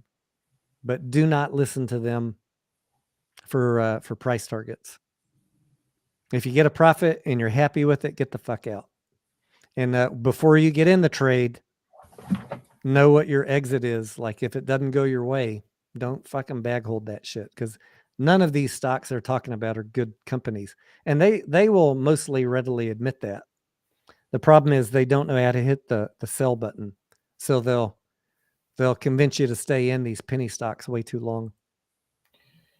Mediocre, the Devinda says Grandpa Barney too said you're looking tired. I appreciate you. I know you're tired. I only got like 4 hours sleep too. I appreciate you hanging out. He knows I worked last night. That's why I did, definitely. But, did you work a real job or you were up late YouTubing? I own a small business and I had to go out at 1:30 in the morning. It was not fun. Well, that sucks. We've all been there. Yeah. We have all been there.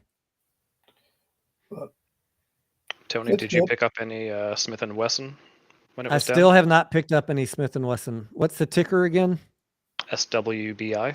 SWV as in Victor? B as in Bravo. I know we've looked at it many times, and I said around $5. I think I said around $5 to $9. Now I see it's at $10.80. Yeah, I got some when it was at $8.50 or so.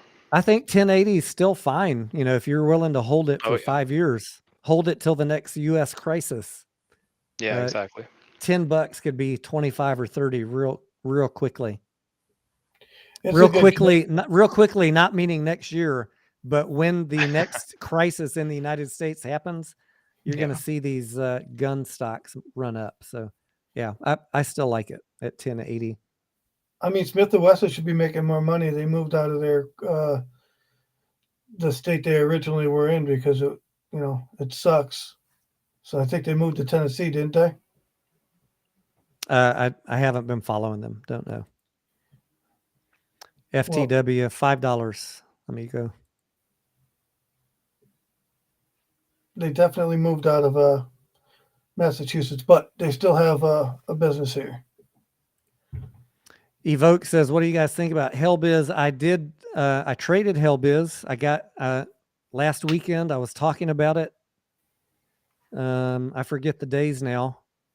I think it's probably in the video descriptions. I called a $5 price target on Helbiz, and I had a good till canceled limit order to automatically sell at $5.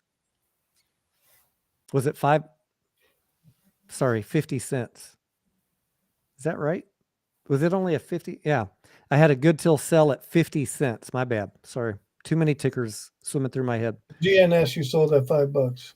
No, I sold at 50 cents. No, GNS. Oh, okay. Yeah. You were confused. I was in Helbiz too. Yes. You sold Helbiz at 50 cents. Now I'm confused. There's too many guys. It's hard to keep up when you're buying and selling so many of them. Anyways, I was in Helbiz. I'm out now. I have not bought back in, and I am waiting for the rug pull on this company.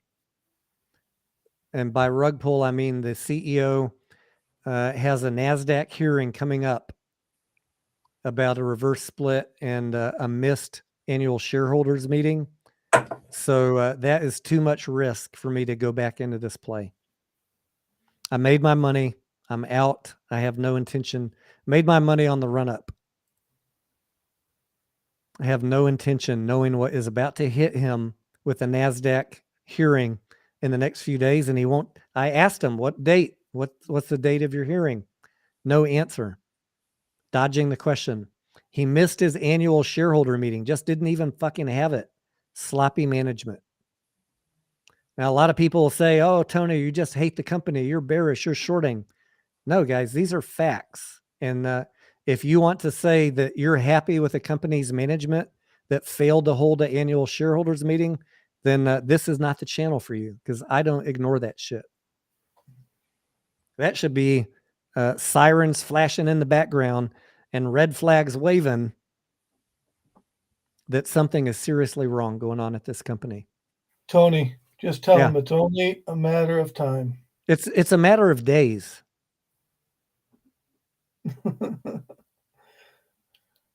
Like sands through the hourglass. Yep.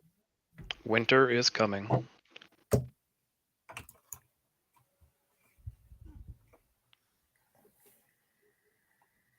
Yeah, the IRBO chart does actually look pretty nice. It's not surprising when you look at their holdings. They have a lot of top-tier companies in that ETF. Oh, wait. I see Steven's trying to blink the lights here. Let's see if my Internet of Things is working.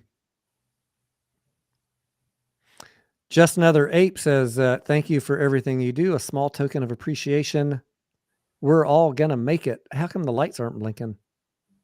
Lag. See, I knew you were lying to me, Tony. Just Can't do that with YouTube. Can't trust Tony. Like sands, what is it? What's the saying? Like sands, grains of sand through the hourglass. While I'm waiting on the lights to blink, someone asked about Apron. I did look at Apron finally, Clark, and I posted in the Discord yesterday. I don't have good news for you, friend.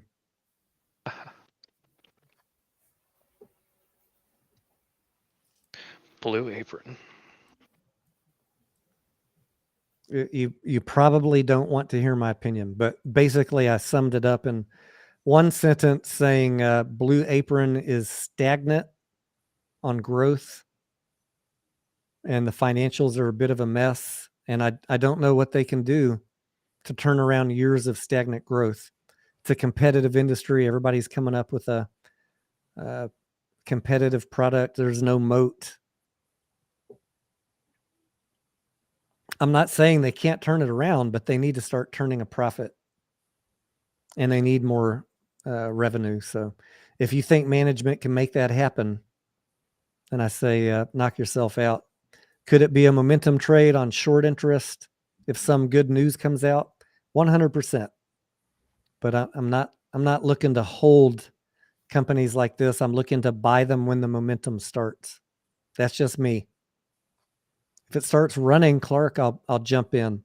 Buying it, trying to average down a penny stock that's in a world of hurt is not my style.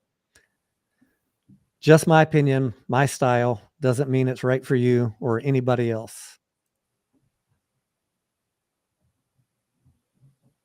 Mediocre. When you play the SPY, do you do like 0 DTE or weekly options? So my strategy is I tend to do a little research and do some technicals, figure out which way I believe it's going to move. And the first thing I do is I don't ever really try to trade in the first 10, 15 minutes because it's nuts. But once it starts moving in a direction, I tend to grab weekly calls, which are more risky than buying a week out or 2 weeks out, right? Because it expires that week. So what I try to do is Monday, Tuesday, Wednesday, I buy a weekly. Thursday and Friday, I buy the following week. But I have to know the direction. I have to be in the play. But I'm in the play and I'm out. I make my money and I get out. Because So if if you you hold scalp, those, if you're scalping and you're in and out that quickly, why do you go a week out rather than 1 day or 0 days, like a on 0 Thursday, DTE? on Thursday and Friday, No, just even on a Monday, because like the SPY has, if you're playing the no, SPY anyway, they have 0 DTE options, on right? the So, Monday, do same week. so if you were trading on the Monday, would you get a Monday expiry or a Friday? Friday. Yeah, see, I would do the Monday. Like that's what I'm asking. Like, why do you do it the other way? Oh, just in case it moves against me a little bit, I have enough time to see if it goes to my favor, right? Or if it's going to continue in the other direction, I can cut my loss just so I have a little bit more time. So you're trying to scalp, but if it goes in the other direction, then sometimes you might play it as a little bit more of like a swing. A little bit, yeah. Okay. Mediocre, what's your thoughts on the SPY being at 404 and coming up against a point where we couldn't get above a few weeks ago? I mean, I personally am bearish, and I'm afraid of this 400 level, right? Like we've been slowly creeping up $1, $2. We're at 404 today, but it was a solid 400. So they've moved it up $4, and I haven't played in like I don't know 4 or 5 days because of this since that run up. Once it hit that 400, because I want to see what happens. Right, it's too choppy right now, but there's no news this week to push it down or do anything with it. Really, it just kind of they're using the earnings to push it up. I think it's kind of a bull trap in my opinion, but I don't know that to be sure yet. I'm still waiting to see what happens. I could be wrong, It's so but I think fucking it's a hard to bull call. trap. So hard to call, but if I was buying options on the SPY, I'd be at this point, I'd be more inclined to go put on it. So right now I have none. I own shares of SQQQ, which is a 3 times triple leverage ETF. Are you bullish or bearish on it? Bearish. It's Yeah. short. It's short the SPY. It's short the NASDAQ. QQQs. Someone asked, what do we talk about in the Discord? Day trading, investing, swing trading, options, all of the above. And look, if I was live streaming full time during the day, it's very difficult for me to answer questions with any amount of due diligence. So when I'm not live streaming during market hours, I'm either sharing ideas with people. I get up early, and if I see something interesting in pre-market, I put it in there. And then I'm in the Discord. I'm still here working, but I'm in the Discord sharing ideas, filings, headlines, things that are coming at us so that the folks in the Discord know that. And yes, we talk about day trading, momentum, long-term plays, sometimes plays that are 6 months out, 5 years out. And that's just talking about stocks and options. We also talk about crypto and real estate and entrepreneurship. It's a wide-ranging amount of topics. Stephen, I guess those lights never blinked. I'm going to need to check and see if something's screwed up.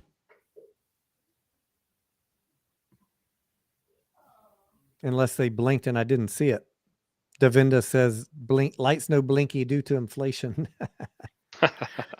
Tony, Yeah. just tell him you just got a promotion. Don't worry about it. Stephen, by the way, congratulations on the promotion. By the way, you know, the amount of things that I give advice on in the Discord, I was just talking, someone sent me their resume the other day and said, "What do you think of my resume?" Guys, I've hired hundreds of people. I've seen thousands of resumes. I've written my own resume a bunch of times. So there's really no limit in the Discord to stuff that you can ask that I'm not willing to help you with. That is my core audience, the people in the Discord and the people with a badge next to their name in this channel. Tony showed me how to tie a tie at one point. Did I really? No, I'm just joking. I think you're kidding. Yeah. Tony's from Texas. I'm not sure he wears ties. Oh, I do. I try not to. You know, the whole point of not being in that world anymore is not to have to wear ties. I can wear silly hats and drink alcohol in the evenings in the comfort of my own home. So what are your thoughts, Tony, on whether or not we're actually out of the woods with regards to the market? I wanted to pause for a second, Blazin, before answering that question. Yeah. To give a shout out to all the trolls who come here for content for their channel. I want to thank you guys for the views, each and every one of you. We do our best to give the trolls content. I know they love to get clips and little stuff. Shout out to you guys. You're the real G. If it wasn't for you, we wouldn't have all these new people coming to the channel. Blazin, repeat your question again. Just whether or not you think that we're actually out of the woods with regards to the bear market and No. the positive GDP quarter. No. I will be able to more readily answer that question after the end of March when we get through this earnings cycle.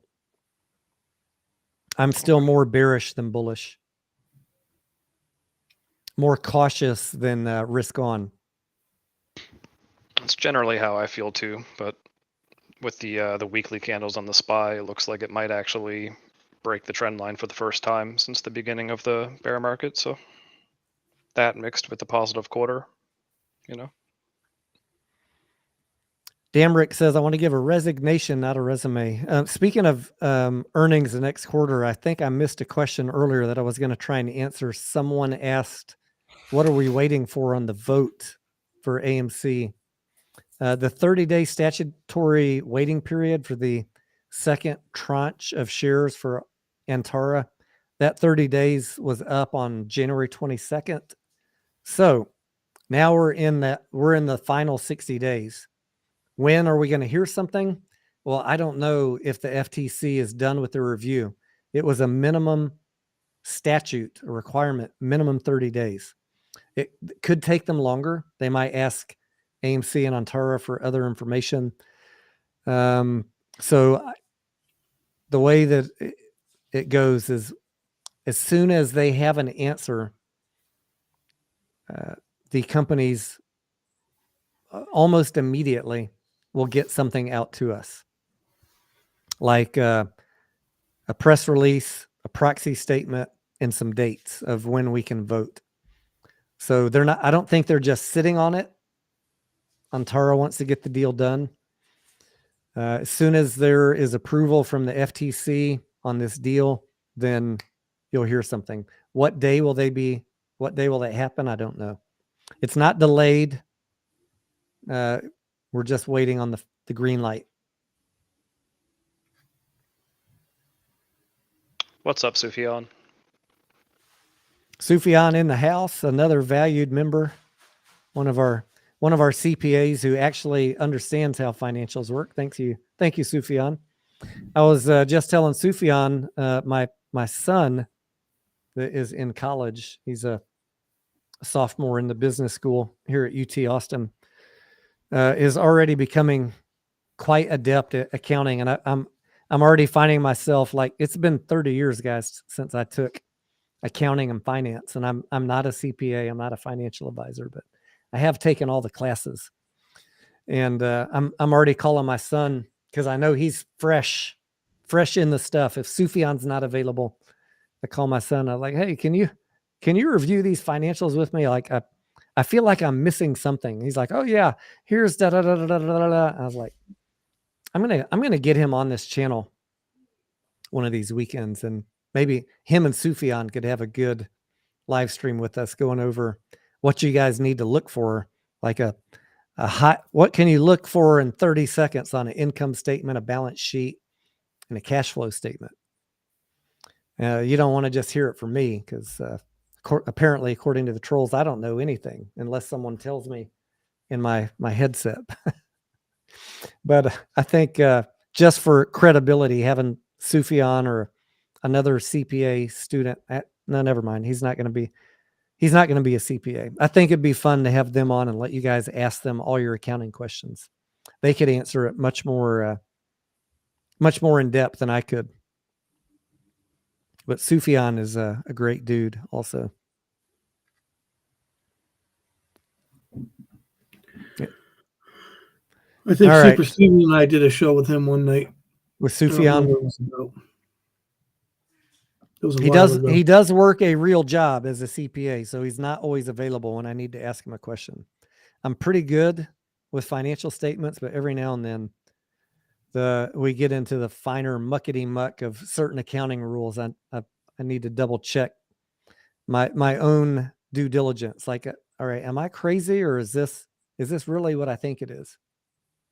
He's always there to give me a hug and let me know, yeah, you got it. You know, you got it. All right, but I don't like being wrong, Sufyan. I need you to tell me I got it right.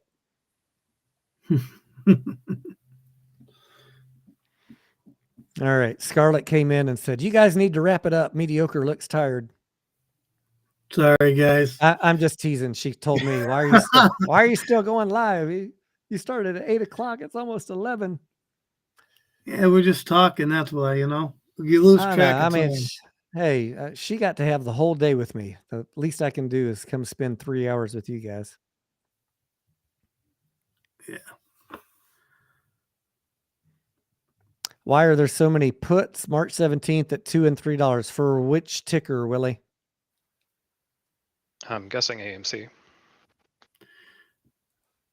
Probably AMC. Vamos a ver. AMC.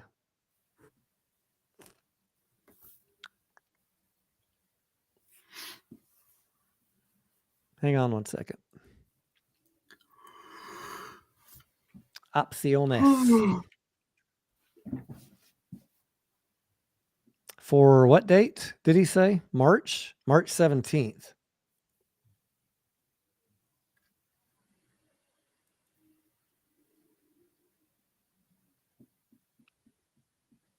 $2 and $3 puts. Holy smokes. You ain't kidding. Yeah, I did. It's 206,000 open interest for $2. Yeah, and 257,000 for $3. I would guess, guys, that this is a play on the vote and dilution. What other common sense answer could you come up with? So they're betting against retail, making a bad decision. They're betting against AMC, doing a reverse split and a potential dilution and the price going down. That is crazy. Well, that tells you what a lot of people are thinking. A lot of people are thinking it's going to drop to 20 or 30 bucks from 60 or 70. Holy smokes. Well, I sure hope they're not right. I hope they're not either, but I don't think that they are, so I'm not too worried about it. It's not going to matter to me anyways, but that typically when you see that, they're either that's what the market is thinking or that's what they want you to think. Those aren't cheap. I mean, they're 40 to 80 cents. It's not just like throwaway money. It's not like they cost 4 cents. Karen says, tell Scarlett we're still streaming because we're having fun. I know. So it's I 40 know. to 80 cents times 100 Yeah, per contract, per contract. just so people understand what we're talking about. I'm just going to say, I mean, just like when we see the call option chain, It's a lot of you money. see the call option chain loaded up at much higher than the strike price. That doesn't mean that the price is going to go up. Just because these puts are there, that doesn't mean that we're going down to 20 or 30 bucks after a yes vote. But there are definitely people betting on it. Mm-hmm. I'm not worried about the reverse split. But I am a little concerned about what a dilution announcement could do to our price. And the only thing I have to hug you and make you feel better about that is if he dilutes and if that announcement drops the price, if he does it wisely. I get it, right, guys? This is a lot of ifs and trust in management. If they do it quickly and they do it wisely and they do it at a high enough price, then your cash position becomes much stronger and you have the opportunity to pay off debt and improve the balance sheet, probably at a discount. Same thing I complain about with penny stocks, but these penny stocks are not in the same league as a multi-billion-dollar revenue company like AMC. So I do view it differently. That is my own bias. This is my opinion. None of us have a crystal ball. I don't know if I'll be right, but I am choosing to hold and see what happens. So that's just I do me. have an 8 ball that I could shake and it tells me stuff, but I don't know if I'll trust it. You know? But I mean, I agree. We got to get through that when it comes, and hopefully it doesn't come, right? Hopefully we move now. Hopefully I mean, the ideal scenario for everybody would be some catalyst or some news or something happening in the market that gets the price moving before the vote, right? Yes. Is that what you're saying? 100%. Yes. I'm right there with you, brother. There is a lot of unknowns, and that's why I'm not talking a lot about the vote. I've said what I said tonight. I've said, many times in the past 2 weeks, I'm not worried about reverse split. I am worried about dilution, just like on any ticker. That's a healthy thing to be concerned about. But at the end of the day, we're not getting out of dilution. That's the catch-22. We are not going to avoid dilution. It's either going to be APE or AMC, and they both have the net same effect on the company. So if I was that worried about it, I'd just sell now. Yep. And since I'm holding now, the vote really doesn't matter to me. If I get a no vote, they're going to dilute APE. If I get a yes vote, they're going to dilute AMC. At the end of the day, they all affect the balance sheet the same way. They all affect the income statement the same way. They all affect earnings per share the same way. So you either decide you're in the play or you're not. That's the choice. You're in the play or you're not. He and I'm not sticking up for Adam Aaron either, but he has to save the company and protect shareholders. That's what people fail to realize. That's what his job is. If he doesn't do that, then he's up for a lawsuit. If he doesn't protect the investor, that's part of his obligation, and he doesn't protect the company, and he doesn't do things in the best interest of shareholders or the company, I don't have to tell you. But if we do nothing, so mediocre, you're not on board with the YouTubers that are saying he should just let it go to zero, ride or die with us? No, because that hurts me. I'm just saying, I hear people making videos like, I wish Adam Aaron wouldn't dilute. I wish he'd just do nothing, try and make a squeeze happen. And if it doesn't, go bankrupt. I mean, ride or die with us, Adam. I'm like, what the fuck are you saying, bro? Like, is that these people are saying this honestly, like that is what's in their heart, but no CEO or board is going to do that. They're going to raise money either through new debt, which is not an option for AMC, or equity raise. That's the play that we're in. I don't watch a lot of YouTubers, but if that's what you're saying, I don't know. I'm not kidding. I'll send you the fucking video.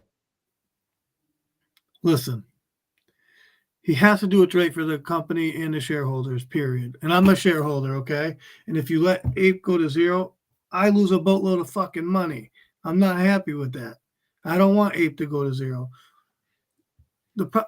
I'm going to say this again, and I'm not picking on people. I'm not calling out retail or anything like that. But retail was selling Ape. That's what caused the problem. I don't know what to say other than that. Now, could Adam Aaron sold at a higher price? Absolutely, it could have. Okay, but he didn't. He had to do something because we were selling off the Ape. I wasn't selling mine, but people were.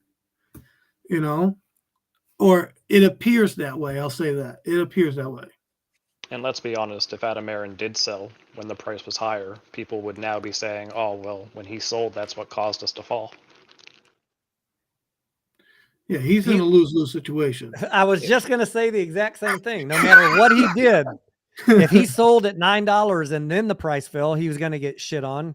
And if he waited to see if retail supported it, which they didn't, and then he sells, he's still going to get the blame. Like literally, no matter what he does, he was going to get shit on. So I think he made a bad call waiting 5 weeks or 6 weeks on Ape. If he does that again, if it's a yes vote, I'm going to be furious. If he wastes I will 100% be fucking livid, dude. Livid. Yeah. If it's a yes vote and if there's a reverse split, he better fucking dilute fast like the next day. Immediately. Don't fucking try and make us feel good by waiting 30 days. You're making idiots. You're making people who aren't using the right prism to view this play. You're making those people feel good, but at the detriment to all of us. So please, Adam, do not wait if it's a yes vote. I don't know what the vote's going to be. I'm waiting for the proxy. But the CEOs who capture the most income off of an equity raise are the ones doing it the day after a reverse split. You know, and depending on what's there for shares and how many shares people actually own, you know, we don't really know that number. It's whatever. But if it's a crazy number like people think, who knows? Maybe it doesn't really even affect us. I don't know. But that's a guessing game. Nobody knows. You just got to go through it and see what happens. Fly Free says retail was buying more Ape than what was being sold. Maybe retail was, Fly Free, but I got a couple theories on that. Number one, I know a lot of retail that was selling because Matt and Wrench and Meet Kevin, and I don't want to name other people, you know, their names don't come off my lips. Foolish people on Twitter. Well, I mean, maybe they're not foolish because we're the ones that wrote it down, but people that don't understand what diluted earnings per share were, or the fact that by leaving Ape and buying AMC, you're still getting diluted. It was all a false narrative, a lack of accounting understanding. Or more importantly, the part that really hit me, and it was because of Tony, because I didn't even think about this. Your vote being diluted. That's a problem. Yeah. I mean, you're not going to avoid dilution by selling Ape and moving it to AMC, but that's water under the bridge now. Retail definitely sold Ape. Would you agree? I agree they did. I'm sure. But on top of that, oh, you had Lou saying sell Ape too. Like everybody that had a big channel said sell Ape. So I'm a tadpole in a big ocean. Doesn't matter what my little voice says about it's not going to matter. If you're worried about dilution, it doesn't matter what you do. You're going to get it either way. But on top of that, I think the institutions were selling because they don't care about ape. The AMC is the only ticker in these ETFs that like Vanguard and BlackRock hold large positions in. They don't need to hold ape. And why would they? They're like, this is a dilution instrument, retail selling, sell it all, sell it now. I bet they were probably some of the first ones selling, BlackRock and Vanguard. So there was just nothing to be done about that. And once all those millions of shares got dumped, retail's like, well, this is not working out. Should have listened to Lou. I'm going to sell too. And it just became self-fulfilling. I mean, Lou was telling people to sell when it was at $30 to cause the short squeeze. Like, if you're listening to Lou at this point, I don't know what to tell you. Yeah, I mean, I made a couple. I failed to think about institutions not needing to hold ape. I should have thought about that. Like I made some mistakes in my analysis of the launch of ape. I should have thought about they don't need to hold the ape, Blackguard and Van Ruck. So why would they? I would bet you that was a huge amount of the selling on the first day. I underestimated a bunch of stuff too with ape, but people would be like, well, why is it so precious? Why is it so valuable? Nobody understood, really. But the good thing, mediocre, those of us that believed in it, we had a chance to buy it all the way at the bottom. Yeah, I did. I bought. I think it's a good buy now, right? But even if, and I'm not telling retail to do anything, but even if retail did buy it up, Adam Aaron has still got to do what he's got to do. And that's what people don't know. He has to protect the business. And that's the problem we're at now. We're at that crossroad. So I don't even think at this point it matters. Me and Super Steven talk about this almost every day now. You and Super Steven? Yeah. About specifically what we're talking about right now.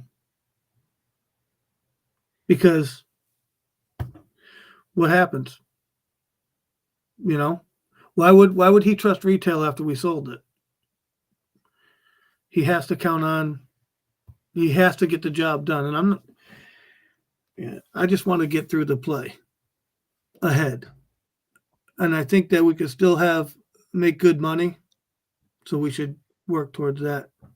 Like what's good money to you? Like 500,000 a share? You don't have to answer that. That was sarcasm. I'm going to read my chart, and wherever it goes, it goes. That's what I'm going to tell you. that's just ridiculous, Tony. Someone sent me a clip of someone sent me a clip of a guy who was what was he talking about? I forget the topic of the video now, but he's like, guys, I remember I was the one that told you that this stock was going to go. Oh, remember the day when the market halted? And yes. There was this screenshot going around of AMC at 9:30 and 16 seconds at $8, $9, and $10,000 a share. Yes, I actually he's like, guys, remember I was the one that told you a year ago this thing was going to like $1,000, $10,000 a share. Here's your proof I was right. I was like, you motherfucker, your first video was you told us it was going to $500,000. Now you're trying to walk it back and say you told us $1,000 because you finally got a screenshot of a market malfunction. It's funny how people try and rewrite these narratives. See, that's the other thing that fucking blows my mind. Like, can you trust the New York Stock Exchange now? Like, what the fuck happened?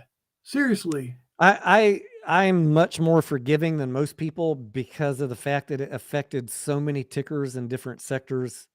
And they had a logical explanation about the opening auction. They were testing it the night before and turned something off. But all that being said, I don't trust anybody. So was that a legit explanation? I don't know. I don't have time to worry about it. What I will tell you is I've lived through market crashes before. And if that was really a player in trouble, the whole street would have known, and that day would have not ended normally like it did. It would have melted down. So I'm comfortable with what they said. I don't know if it's factual. But if you've lived through a market crash before, you know that it doesn't just return to normal a couple minutes later and go normal the rest of the day. Everybody knows within a couple minutes who fucked up, what hedge funds in trouble, what banks in trouble, and it just melts down. There's no amount of hiding that NYSE could do to cover up somebody failing. I don't know. I just know that the fuckery is ridiculous across the market. Period. Yeah. I've been tweeting out all sorts of fuckery tweets. I don't trust the market. No one should. I'm just saying that specific market halt thing. I don't think it was somebody about to go under. If it was, we would have just cratered. I got no idea what it was. I'm not sure. You know, everybody's like, the lit exchange, we got to start sending our orders to the lit exchange. Well, the New York Stock Exchange is the lit exchange. That's what scared me about it. You know, are they trustworthy? No, none of them are trustworthy. That's why, exactly. I mean, that they have paid off politicians. They've paid off the SEC. If they haven't paid off the SEC is looking for that golden parachute right into a hedge fund job. Once they've accumulated enough years to get their government pension, just cruise right into $1 million job as a consultant for a hedge fund. So you got the politicians, you got the government agencies regulating them. You've got the DTCC and FINRA comprised of people that are running the markets themselves, all the hedge funds, institutions, banks. The whole fucking thing is corrupt. Mm-hmm. No, I agree. So all I'm saying with that little preamble is understand the play, you know, like I said, the playing field that you're on. You got to recognize the opponent and the strengths they have, and 100%. Don't make 100% of your portfolio a fight against that, because you could be waiting a long time. And Clark Barwick, I have to agree with you right there, my friend. We are becoming more educated. We are calling them out more. I think we can make progress on this, and I will never stop, Clark. And I hope you guys don't give up either. But they are counting on retail getting tired, getting broke, getting unmotivated, and going away. They got all the time in the world. For institutions and government agencies, 2 years is what's a good phrase? It's nothing. It's a drop in the Not bucket. Even a blip on the radar. I was trying to come up with something more compelling than a drop in the bucket. Blip on the radar. A blip on the radar. It's a hair on a gnat's ass. There you go. That's a good one. It's 2 years is nothing to them. They can be patient for decades or until the market crashes. So you're going to have to learn, what's that word we used at the beginning? Mediocre? Patience. Right. Steven just put in a comment that I was going to say to you, Tony. What do you say? It reset the cycle, so unfortunately we're going to have to wait. Yeah, I don't know. Is he being sarcastic? Oh, 100%. 100%, yeah. That. What color is it, Steven? Look, the government and institutions have far more patience than you guys. So learn to develop patience. Learn to trade other trades, even though some people get mad if you're in more than one play. Guys, we're well past that. We're well past this getting angry if someone's trading other stuff. Make your money on other plays. If you want to keep your money in AMC or GameStop, I got no problem with that. I've only been adding to mine, but I'm busy making money on other plays because that's what I've always done. AMC was never my only position, but I don't want to see you sitting idle, waiting for 1, 2, 5, 10 years, however long this takes. That there's just no reason for that. So, another thing is if you haven't started getting educated, not saying that you're uneducated, that's not what I'm saying at all. But if you haven't started to educate yourself in the market after 2 years, you really should start to try to learn some of it, right? Because even if you have a 401k or an IRA or whatever you have, and you're putting money into it, you should want to have a better understanding of the market mechanics in general, period.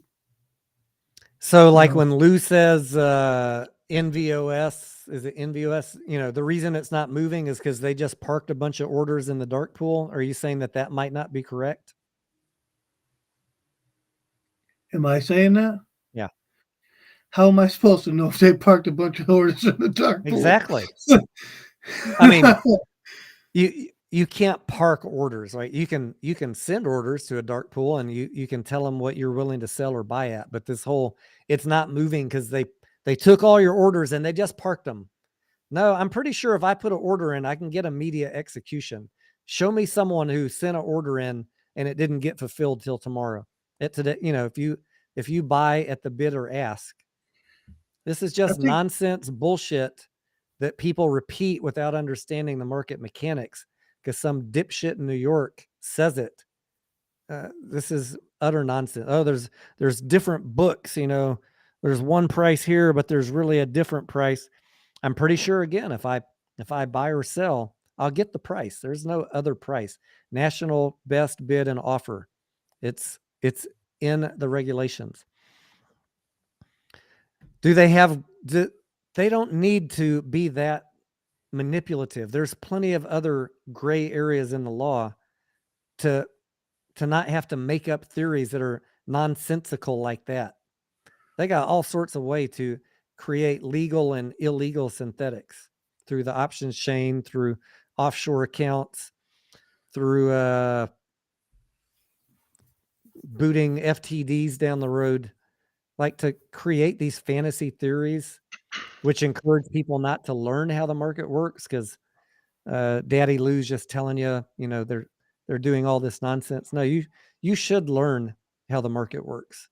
here's That my way you opinion on the dark pool, if anybody wants to know. what is it? I do. I think that they send the orders to the dark pool and they don't want the price to move up or down really Yeah. too dramatically. So they match those orders and that's all they're doing. Here's what I would do if I was I mean, running a hedge fund in a payment for order flow system, mediocre.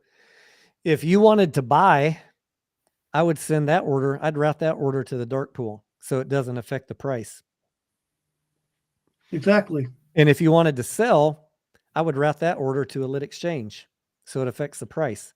That's how easy it is for someone like Citadel to legally manipulate it. And Tony, then just match the orders in the background and you're good to go. Yeah. it's worth I mean, pointing out. you don't need to create ridiculous theories. If you understand how the market works and you're in charge of routing, all buys go to the dark pool. They're immediately executed, but they don't affect the price. All sells, send them to NYSE where the price is affected. Tony, I just want to push back on that idea slightly just because every buy has a sell and every sell has a buy. So regardless, assuming that it's done at the same time, roughly in the same market You're order. using my own weapons and words against me now, aren't you? Yeah, but I know what you mean though, because At- more or less what you're saying is the ones that are more At bullish. the bid. Yeah, the ones that are at the bid are going to go one and one. At the bid or the ask, depending if it's a buy or sell. Yeah. If it has a propensity to push the price up, route it Right. to the dark pool. If But it they has a could stage propensity it to from the push the dark price pool to down, match the pricing is what I'm trying to say. Yeah. To make it go in their favor. they are in control of all the levers. Exactly. And they can legally route things wherever it suits them best. But Yep. there's nothing getting parked, guys. That is bullshit. That is somebody trying to fill 5 minutes of time on a video acting like he knows what he's talking about. What did that ever matter in the last 2 years? Nothing. Just lost you money. So stop believing that nonsense. What do you think the chances are that hedge funds work with high-speed trading firms on the side? No, I think they're all competitive. All right. Let me add a chapter 2 to that. Most of them are competitive, but some of them have tentacles down into other firms. Have you ever watched Billions? The show on HBO? No, I haven't. no. You got this one parent hedge fund, and then he seed funds these smaller funds. And by providing them seed money, he is allowed to tell them what to do. He's like, I'm going to give you this money, but you're going to trade the way that I tell you to trade when I tell you to trade. I think a lot of that show is based on reality. So the big firms, it's like a fucking big dick contest, right? They all want to beat each other. High-speed trading firms want to beat each other. But bear in mind, I'm not suggesting that like high-speed trading firms don't compete with one another, but a high-speed trading firm working with a hedge fund who's not a high-speed trading firm. Go get this book, Dark Pools, Okay. by Scott Patterson.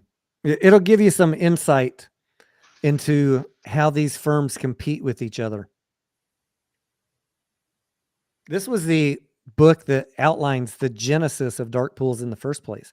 They were created for good. They've only been subverted to evil. Oh yeah, yeah. But do you listen to the Dark Pool Whisperer on YouTube? Stephanie, I can't remember her last name. No, I mean, I know who you're talking about, but she comes across my Twitter feed from time to time. But yeah, it's like if Elon Musk needs to sell X amount of shares, he doesn't want to drop that on the market and send the stock price falling. Like that's why you use a dark pool. They have good uses.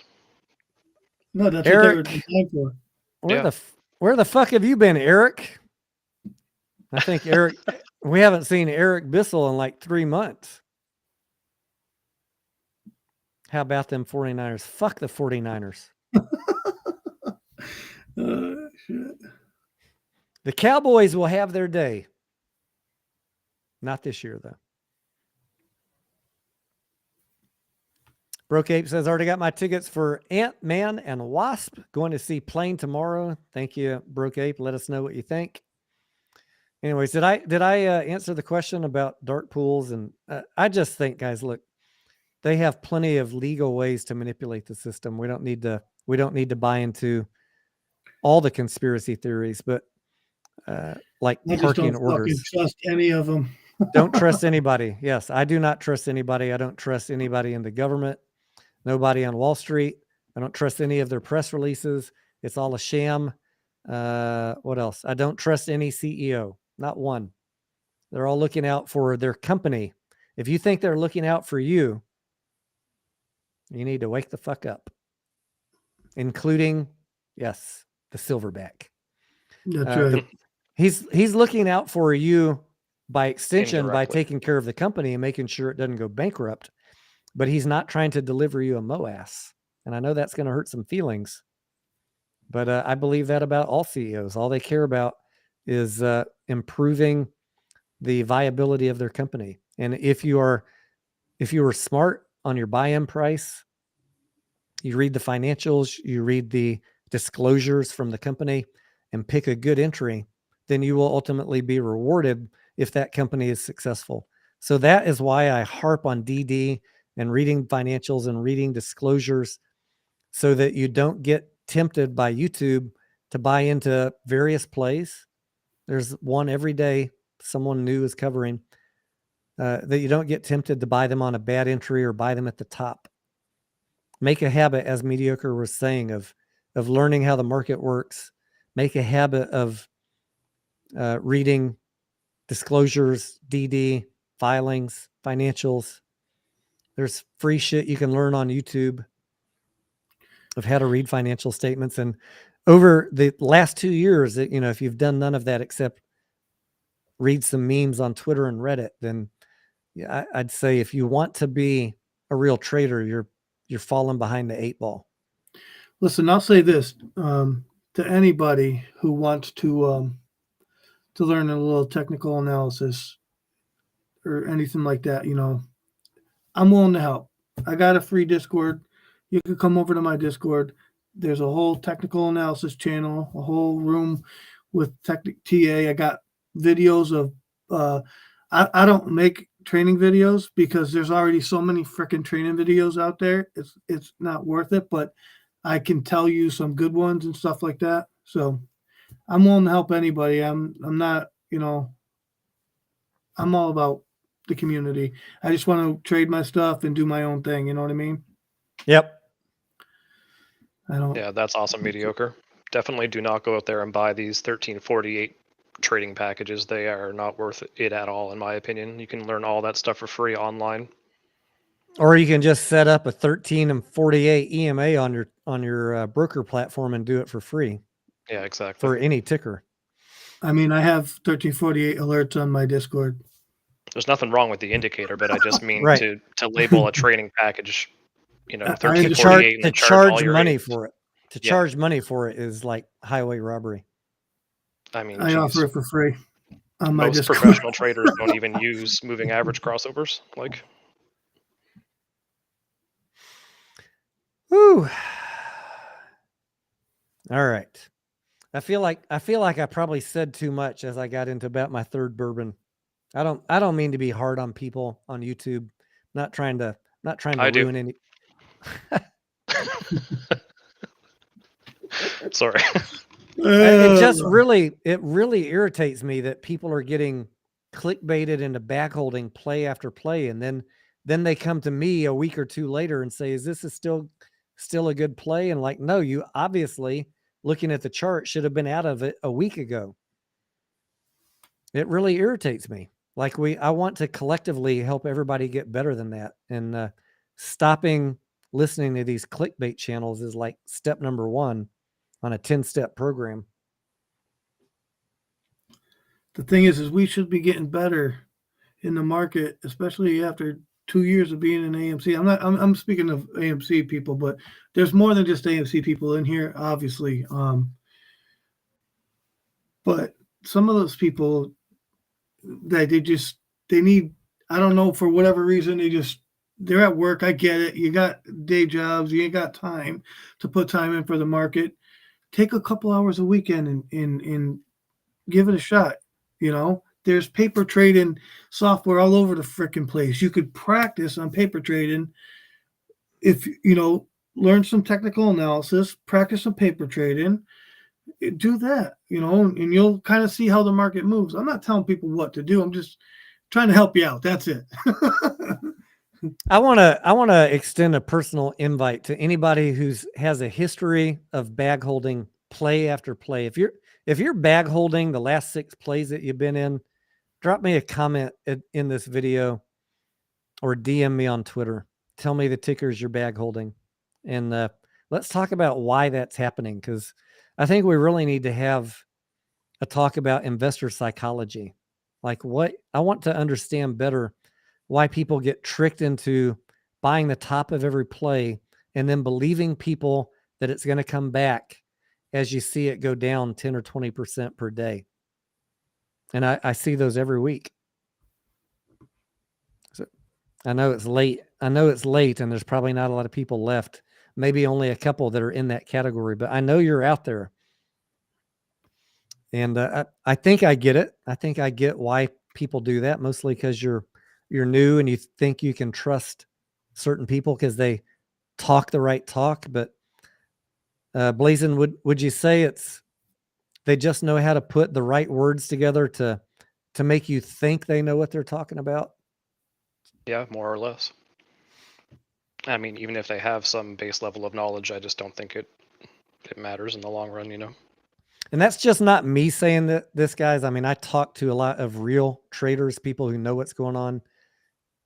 When clickbait and bullshit talk to us is very obvious very quick. That's not because we dislike the person. I'll have a pineapple pizza with some dude in New York anytime. I love spaghetti too, whether it's bison or grizzly bear, no personal disrespect against those people. They just don't understand trading.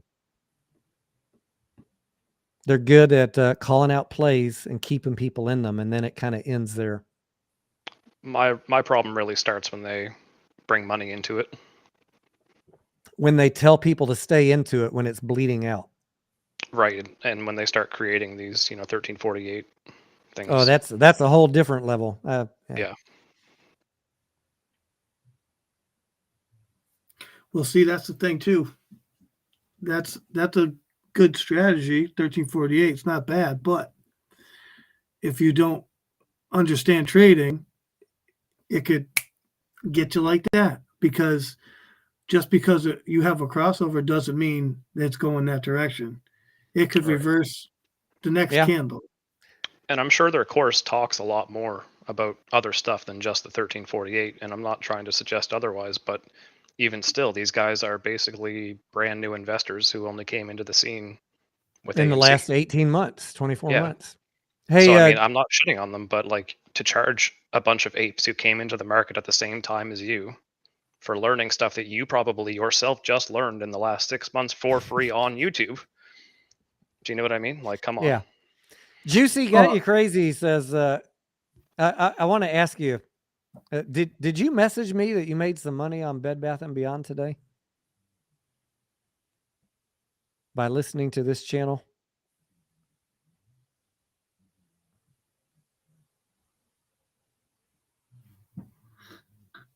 Someone messaged me today that they've never made so much money on a play in terms of percentage ever. I think it was Juicy. Was that on a put for Bed Bath & Beyond? Yeah.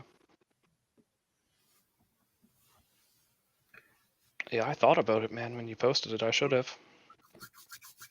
The IV still kind of scared me, honestly. Like, I haven't really been watching it for too long. So when I looked at it and still seeing it was up around like 350, I wasn't sure how much more it was going to be falling. I knew about it, and I waited, and then it happened, and I was not in the play. Eric says, when are the IPOs, the Chinese IPO attack club? When is that going to be a thing again? I don't know, Eric. I haven't been watching them recently, to be honest. There's supposed to be something tomorrow, I heard, an IPO that's coming out. I don't know what it is. I saw Teddy had a thumbnail, but I haven't watched his video. Was HKD the biggest of them all so far? HKD, and there was one other one. GCT. Okay. GCT went up to $62, but HKD was the huge one. Right. Have you ever looked at Raytheon, Tony? Ticker symbol RTX. I've worked on Raytheon products. I have not ever bought their stock. I have looked into it as I'm thinking about like war in the Ukraine. I've been doing some research on all the companies that supply military equipment. Yep. Is that where you're going? Well, I seen someone in the chat earlier asked about Raytheon, and so I've been looking at it for the last little while myself. One thing that I don't really understand about it looking at the chart is that, you know, everything fell in March 2020, but this one for some reason hasn't really recovered very well. Yeah. So I'll just have to look into it to see why that happened. But yeah, in my 13 years as a weapons technician, I've worked on the CWIS quite a bit, like the closed-in weapon system. Oh, you were a weapons technician? I still am. Oh, okay. So the electronic countermeasures unit that I used to work on for the F4 and the F16 was a Raytheon product, or either if it wasn't that, the either the flare or chaff system. I know we had Raytheon products that we worked on. Nice. Oh man, good times. Yep. I'm on the way out of the military now, actually, but you're in the Canadian military? Yeah. And what kind of weapons are we talking? There's a 57 millimeter, excuse me, Bofors gun on the front, 20 millimeter CWIS on the back, and then it's just all the smaller stuff. Like we have some chaff and ECM. What stuff as well. What aircraft is that on? It's on a ship. Sorry. Oh, on a frigate. That's right. That's right. Navy stuff. Yeah, dirty sailor. It's funny to think about ships having chaff. Yeah, we have the multi-ammunition soft kill system. Can't remember who makes that.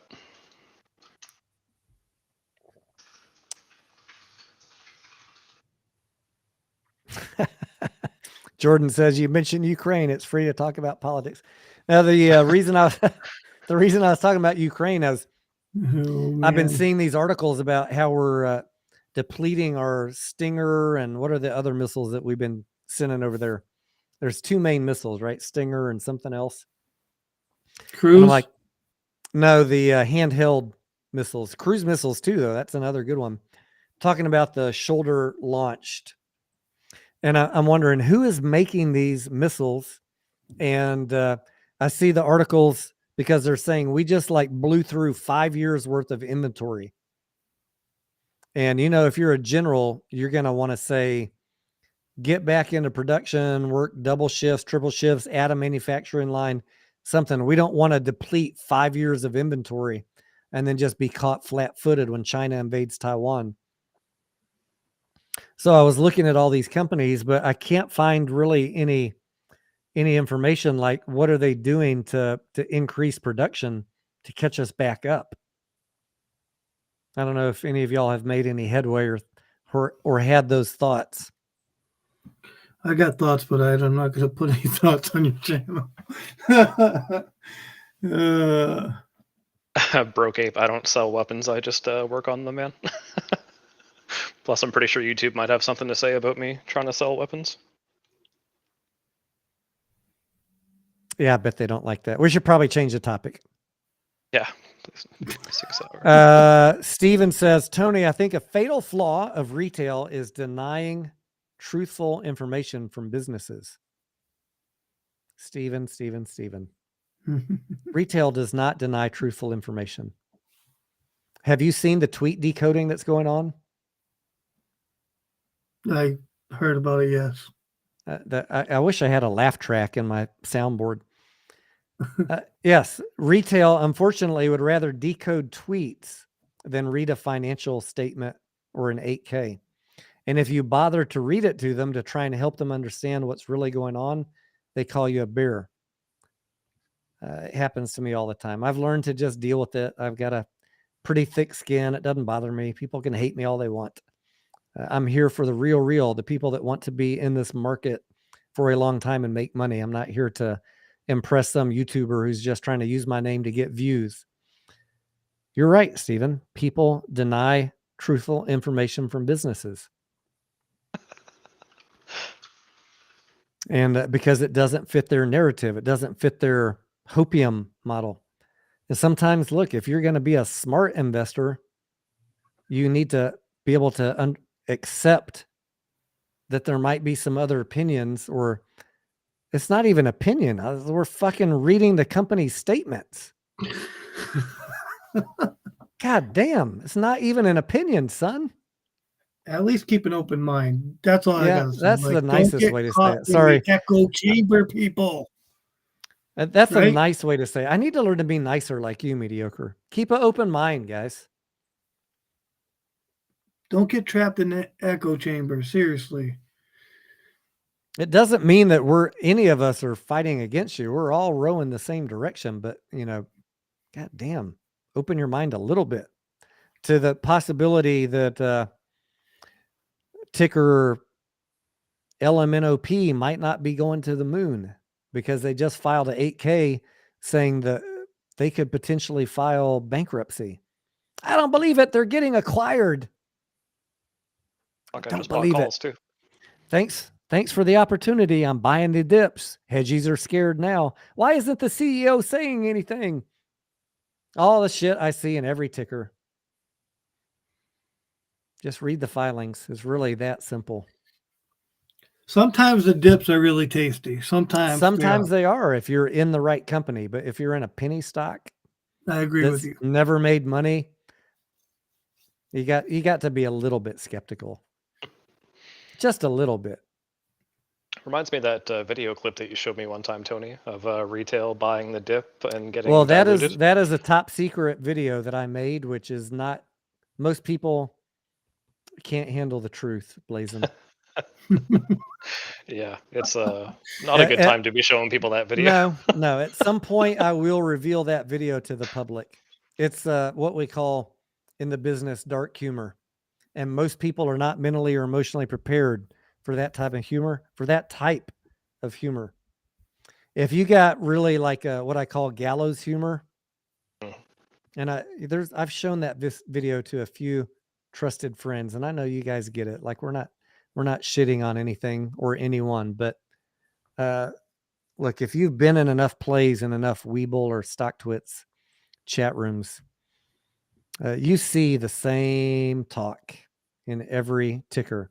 Everybody thinks they're the next GameStop. I don't care if you're a 10-cent stock and you run up to 30 cents.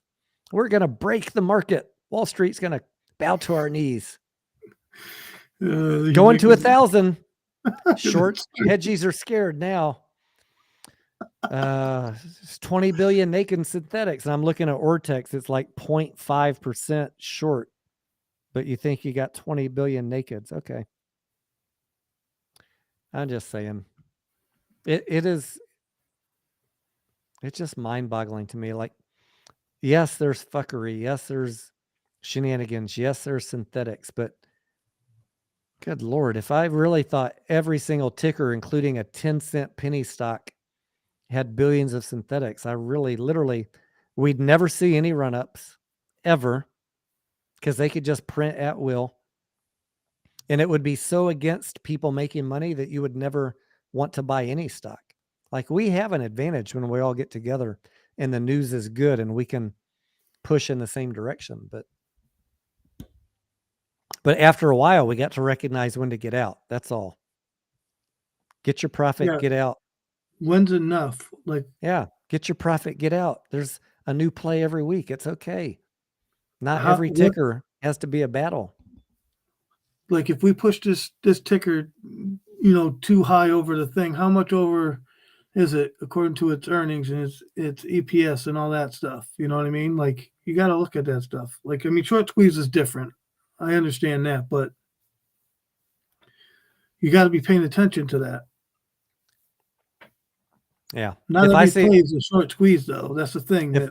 If I see a 15-cent stock go to $5, I'm pretty sure at $5, the shorts are going to be pretty confident to come in and short it, because there was no short interest in that stock when it started running.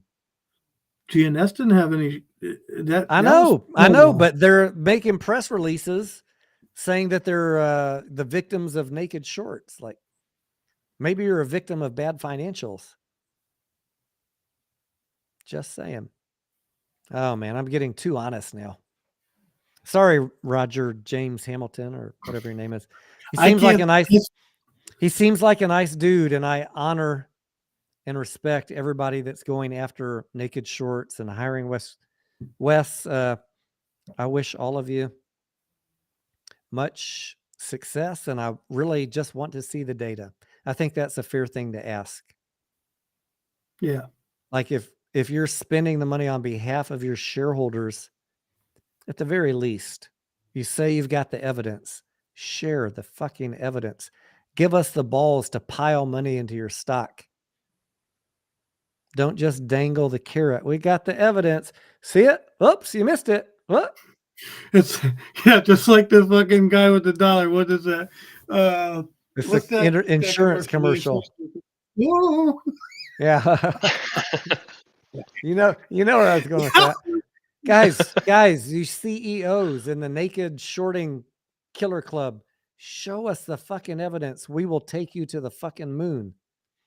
But if you're going to keep on dangling this dollar bill and stringing us along, I'm going to call you out. And that's not because I hate you.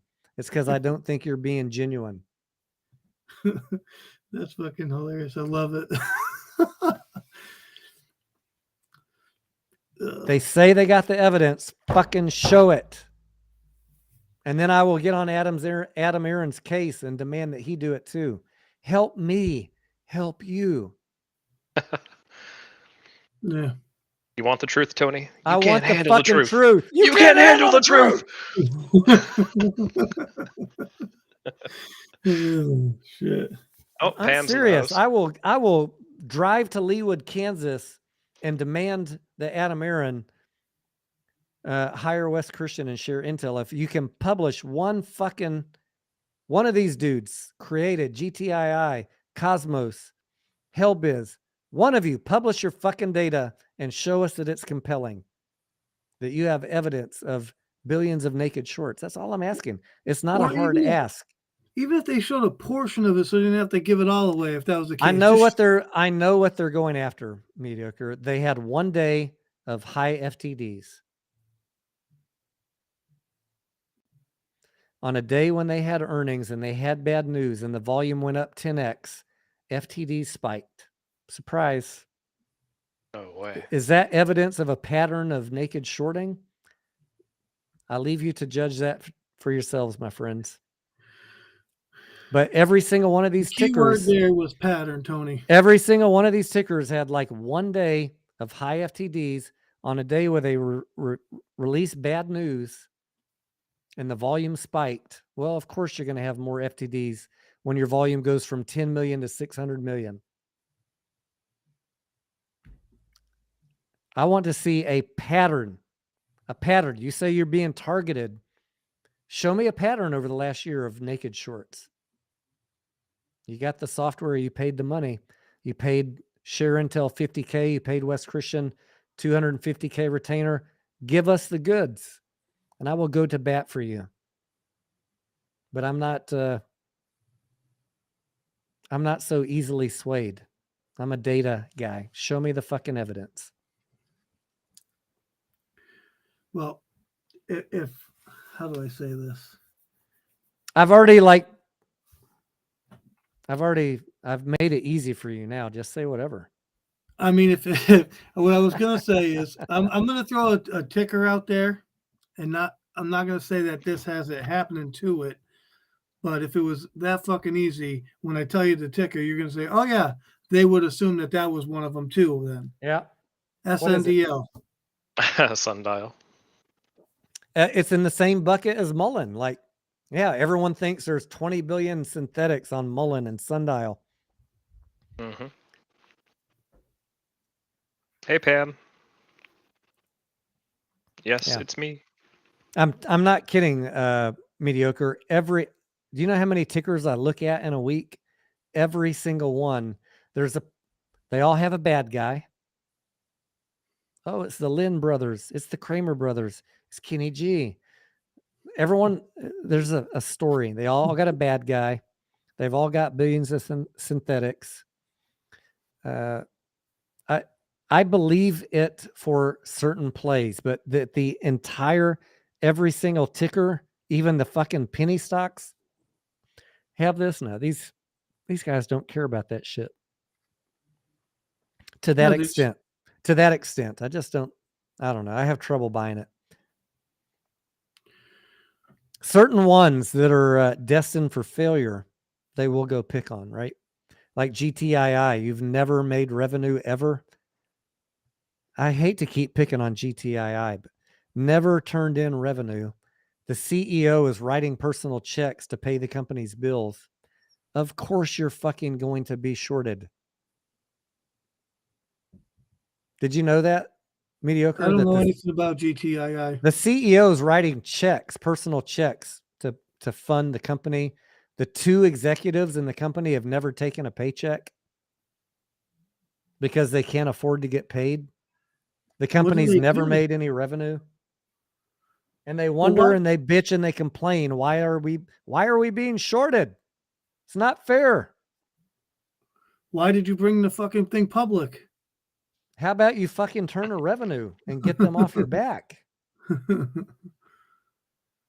I think shorting is a necessary part of the market. The illegal naked short selling, on the other hand, is a little different. I see people talking all the time about how they don't think shorting should be legal. I disagree with that. I just think that, taking it over the edge with short selling and creating synthetics, that's really the problem. Clark says, is there any proof of synthetics? Clark, I think there is enough preponderance of evidence, both from court cases and even from people like that documentary that I posted that you can watch on GameStop or on HBO. Sorry. They definitely create fake shares, Clark. 100% every day.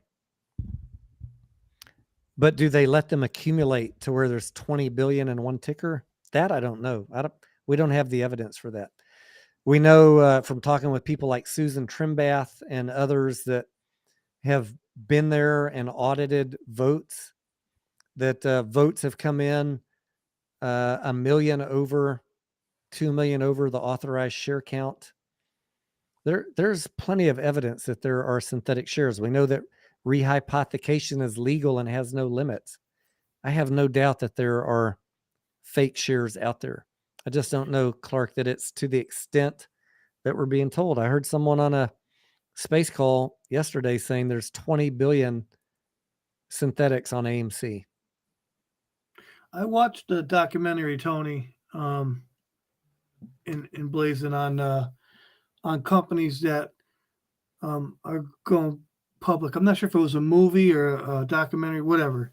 It doesn't matter. But I remember seeing this thing about new companies that want to go public, right? Yep. So they go to like these hedge funds, and the hedge funds give them a percentage to help bring them public. Yep. And then they turn around and dump their shares and make a profit in the market when they go public. Oh, really? So I think the SEC is proposing some rules, like if you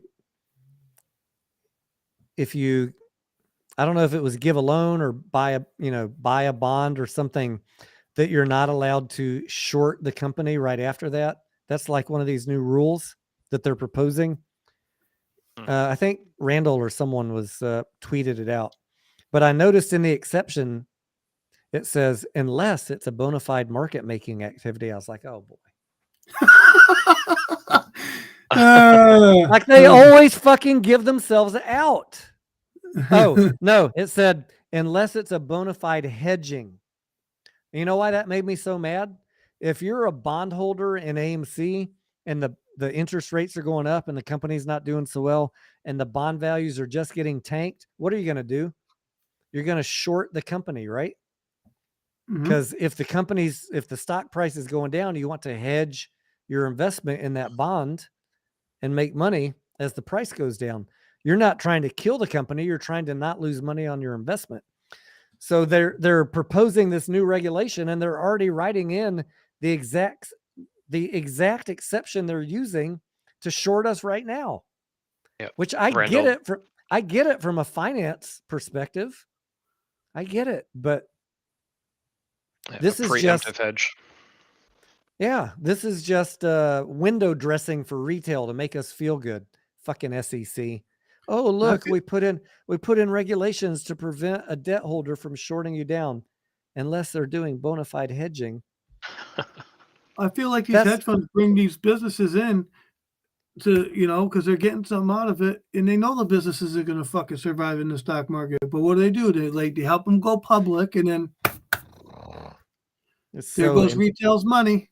So infuriating. All of this shit is infuriating. That is why, guys, I've grown happy with just getting to second base. I'm just sorry for the visual, but not every play has to be a home run, you know? Yeah, I gotcha. Understood. You're right. You can have a lot of fun on second base. I'm just saying. If you could get to second base every day. That's right. I like second base. Scott K, just the tip.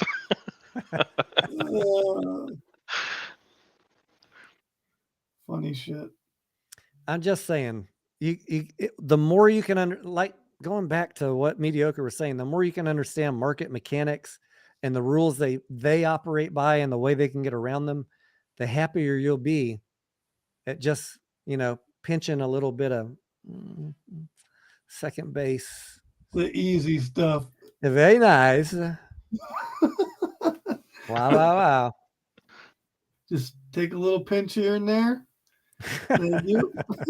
Base hit. Have a good day. I'll see you tomorrow. The money. It's true, though. You don't need huge gains. I mean, good gains, you can make good gains, but I'm saying you don't need to try to stay in and hold for the moon. Okay. I'm going to bring something else up. Do you know what... Tell us how it works. Was it ADR or ATR? It's an indicator. I can't think if it's ADR or ATR. But basically what it is in a nutshell, and I don't use it anymore, but I did. But it gives you how much the stock can move in a day. So if the stock can only move fucking $2 and it moved 50 cents in the fucking pre-market, then the fucking thing only can move $1.50 in one direction if that's the way it's gonna fucking go. You think just because today it's gonna go $4 fucking bucks? I don't understand people. Looking for the MOAS in every play is a mistake. That is a systemic problem. Everybody's looking for the MOAS in every ticker, like even these fucking 10-cent ones. Well, it ran up from 10 cents to 80 cents. So I just bought in at 79. I think it can get to $10. Like, dude, you started at 10 cents. I'm tired. You bought in at 79. Bordern. Hold on, I'm gonna find that fucking thing. Pamela, what's up? Hey, Pam, have you seen Plane yet? We just went and saw Plane. I bet you liked the leading actor. He also produced the movie, by the way, or directed it. Hallie, what's up?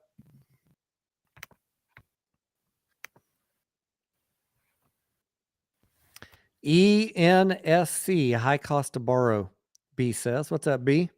ENSC. All right, I got Vortex right up here. Let me see.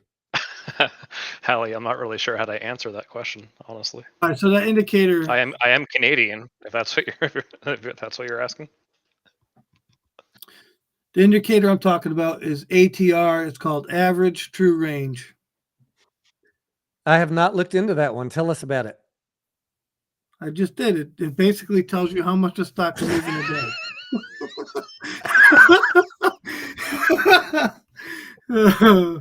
Oh, I'm Want me getting to tell you sloppy again? now. I'm fucking. Yes. I like the ATR for adjusting stop losses. ATM, like ATR. automatic. Oh, ATR. Okay. Yeah. Average true range.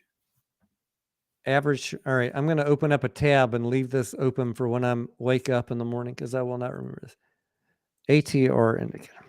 The way that I use it in mediocre, just let me know if you use it differently. But like, let's say that I'm going to create a stop loss on the bottom of a wick. Then what I'll do is I'll turn the ATR indicator on, hover my mouse over that wick, look at the ATR value for that wick, and then I'll actually add that to the level of my stop loss, if that makes sense, to give it extra room to fall. Oh, I know what you're saying. Yeah.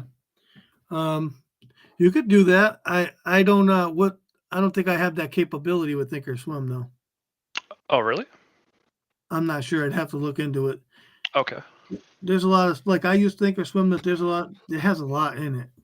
Thinkorswim. And I've been using it for years, but sometimes I don't like to touch it too much. You know what I mean? Like, I like my screen, and that's what I stick to. Yeah, I got Because you. I don't want to fuck nothing up, dude. That's got all my money in it, you know? Yeah. B says that ticker ENSC, Echo November Sierra Charlie, has a high cost to borrow. And I did look it up on Ortex.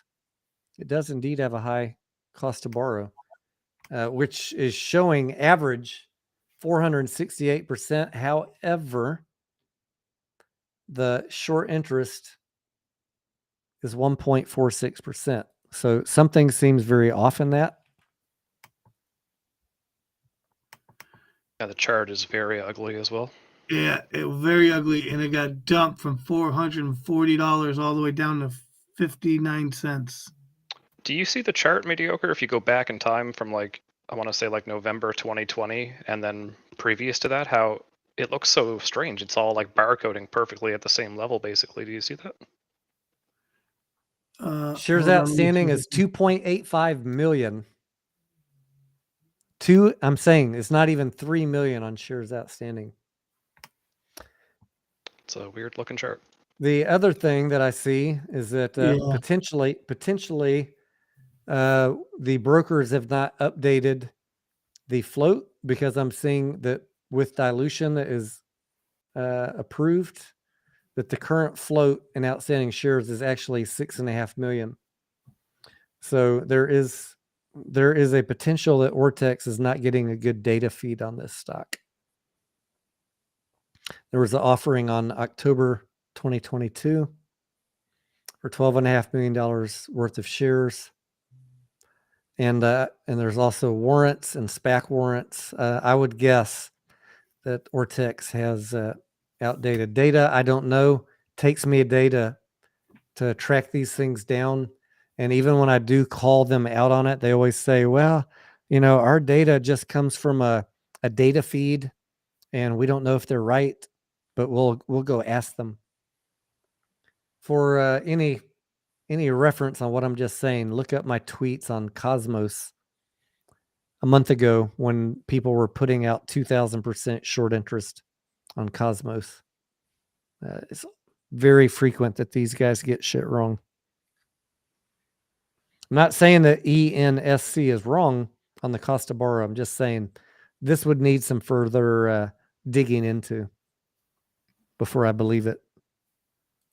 There's a question, Tony, about a trailing stop loss. I don't know if you can help answer it, but what's the name? John's Day Trades. Day Trades. What's up, John? Is the trailing stop loss dollar amount the total amount for all the shares sold? So I enter the amount per share. Didn't work today. So trailing stop loss. If it works like mine, it has an activation price and then the trailing amount. So it might have hit your activation price and then not fallen from there, if that makes sense. The other question is, did you get filled, but you just got filled at a price lower than what you thought? And there's one more question to that too. Did you have the trailing stop loss set up before you entered the trade? Because sometimes if you enter the trade and then try to put a trailing stop, it won't work. You have to manually move it. If something is just like cascading down and you've got a trailing stop loss to sell out at 10%, but it drops 20% in a microsecond, you're not going to get filled at 10% down. Right. You could get filled at 50% down. Yeah, that's only if there's a gap. There, as long as there's price discovery at your point, you should get filled theoretically. But not at, like, if your stop loss is 10%, it's not guaranteed that you're going to get out with just 10% loss, right? Right. Mm-hmm. That's just the trigger. That's the trigger at which the stop comes into play. Right, because it's not a limit order; it turns into a market order. And he asked if it was a dollar or percentage, but I think it actually just depends on your broker and what you selected, because I have the option, I think, for either. Yeah, I have the option. I usually do mine as a percentage, but not always. Just depends on the trade and the price of the stock. Right, the price of the stock matters for me. Like, so some of them I could run a 10-cent difference. You know what I mean? Some is 15, whatever. Is it the same way with you guys? Like when you go to set a trailing stop, does it ask you for both the activation price and the percentage or dollar amount? It asked me for one or the other. Mine asked me for both. So in other words, like let's say stock is going from 110 down to 100 and my trailing stop is 10% and my activation price is at 110. Then it won't sell until it gets to 100, if that makes sense. So like it'll trigger at 110 on the way down, and then it won't actually sell until that 10% gap occurs. I don't recall mine having that. Okay. What do you have? You have one of them Canuck brokers? Exactly. Yeah. Exactly. I'm just teasing. Mine just asked me to pick a dollar amount or a price amount or a percentage amount. Okay. The way mine works is I work on a ladder, so it's like a one-click thing. So it's built into the ladder. It's called Active Trader on Thinkorswim. Right. John's so Day Tony, Trades. I was just going to say that I think the way it works with yours, from the sounds of it, is that yours will automatically use the current price as the activation price. Yeah, maybe so. John says he didn't get filled, so it almost sounds like it was a stop loss, not a trailing stop loss. You can get blown out on a stop loss, right? Yeah, if there's especially a gap. if there was a halt. Yeah, if there's a gap in price, you definitely can. Yeah, like a halt leading to a gap or whatever. Yeah, I've had that happen to me. Pablo was asking which broker. I use BMO Investor Line and Questrade, but I also use like Binance a lot for trailing stop losses, and I know for sure on Binance there's the activation price and the other one as well. I haven't got blown out on a stop loss, but I have been trying to enter them as it's falling. And you can't set the price fast enough because it keeps on doing this. You know what I'm talking about? Yep. I'm trying not to lose pennies here. Oh, well, let me just, oh, fuck. Just market sell it. God damn it. Market sell. Sometimes you don't get out fast enough, or you don't get those stop losses in there fast enough. You do the best you can. Not all of them are going to be winners. That Welcome was to the essentially game. my very first experience ever in the market was chasing limit orders on AMC as it was running up back in early May 2021. Tony, share my screen real quick. I want to show you guys something. All right. Candace says, how do you think reverse split will go down on WISA tomorrow? 1 for 100. WISA. 1 for 100, Candace. And it's been trending down, so I expect it to continue trending down. Carl J, slap that ask, baby. All right, see this ladder over here? So Yep. this is what I do. I click. Wait, when you say over here, can you put your mouse by what we're looking at? Okay. This whole big box right here to the right. Yeah. All right, so I come in here and I go trailing stop loss, right? And say I want to buy right here. It automatically, we'll set this to 18 just for ha-has because they ain't going to buy it anyway. Close that out. But if I say I bought here, it'll automatically put my stop loss in. But it's showing up here because I'm not filled. But that's basically what it is. It's right here. So it's waiting for me to get filled. Once I'm filled, the price will take off and this will drop down 10 cents or whatever I have it set to inside here. Cancel 2 orders. What broker is that? I don't recognize that screen. This is TD, but this is how I always trade on Active Trader. Okay. I have a TD account, but I don't use that particular tool that you're on right there. That's pretty different from what I'm used to. Yeah. So I could do a OCD or OCO. I could do a with brackets and. Oh, that's cool. Yeah, there's a bunch of stuff I could do. I could change it. So like I have these in. What does TRG stand for? Sorry. Trigger. Trigger. Okay. Trigger with 2 brackets. Trigger with 3 brackets. But I usually do this trail and stop, and then I could come in here and I just adjust how many points I want below the stock price depending on how it's moving. You guys just remind me. You reminded me of a girl I used to work with. The gentleman in the office called her Trigger. Every time she walked by, every time they walked by, they would be like, I was like, why do you call her Trigger? They're like, have you seen her jaw and her teeth, man? It's like a horse's mouth. Jesus Christ. Oh, shit. Fucking Tony. Y'all are mean. Y'all are some mean sons of bitches. I was going to say, I thought she was a good shot. Like, geez. Nah. They were some cruel motherfuckers, man. Damn. No mercy. No mercy. None. 0 fucks given, Tony. All right. On that note, Scarlett she's like calling my phone now from the other room. She doesn't want to walk all the way from the West Wing down here to the east side of the house. That is a joke. Rich, Tony. That is a joke for all the trolls because that's been an ongoing joke. But they think I'm serious that I live in a fucking mansion. That's not true. Tony's a famous actor and he has a mansion. I've seen it. Yes, and he drives. What do I drive? A Lambo. Yeah. There's an AMC logo on the side of the Lambo. I should just make a video. Like I should just go pose with a Lambo and like a 80-foot yacht and a picture in front of a $10 million mansion here in Austin. And you guys would know it's all a joke, but they would, oh, he's lying. Or maybe he has a sense of humor and you don't because you're a fucktard. Oh my God. It's difficult, guys. It's really difficult. To be serious and like business-like during the day, but interject a little bit of humor every now and then. Like I don't know. I mean, I guess if I had a black dildo, you know, people would take me less seriously and understand when I'm joking. Listen, I'm getting one. I'm gonna open this fucking cabinet up and I'm put it. And every time we come to the fucking show, I'm slap that fucking thing. It's really hard unless you've listened to me for a while to know when I'm joking or not. But that is That's by a fact. design. It's by design.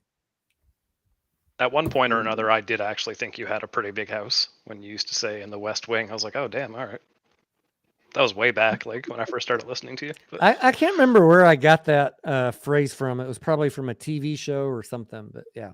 I mean, I didn't It want was- to judge, right? Like if it's someone clearly says that, like, it's clearly sarcasm. If it sounds far fetched, it's probably sarcasm. Big time actor, Tony. F-rated in my book. The people that call me a C-rated actor, I say thank you for the compliment. I took a couple adult classes, mediocre, like 10, 12 years ago.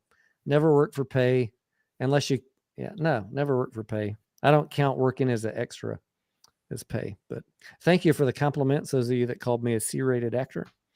I like challenging myself, as we talked about earlier in the stream, to get out of my comfort zone and learn new things.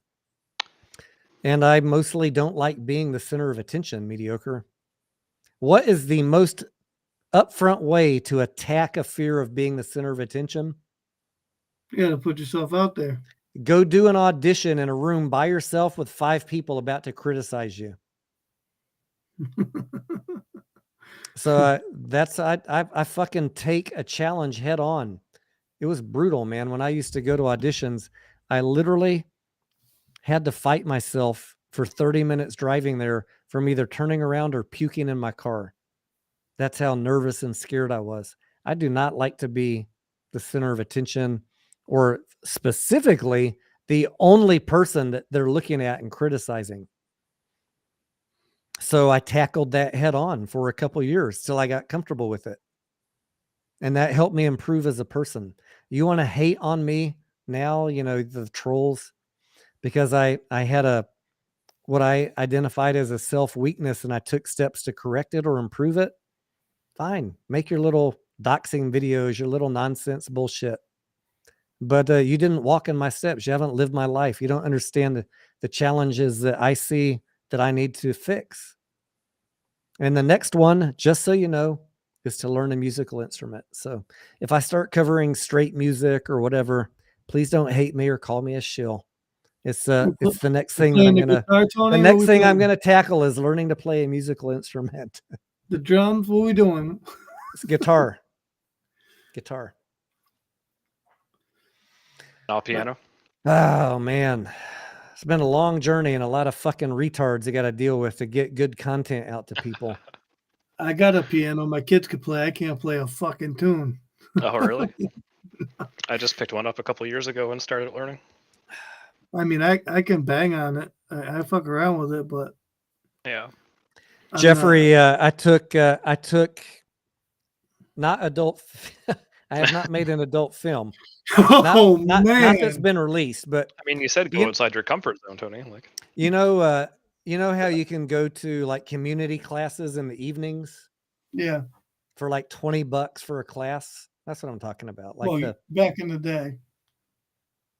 Well, I mean, how much does a evening class cost?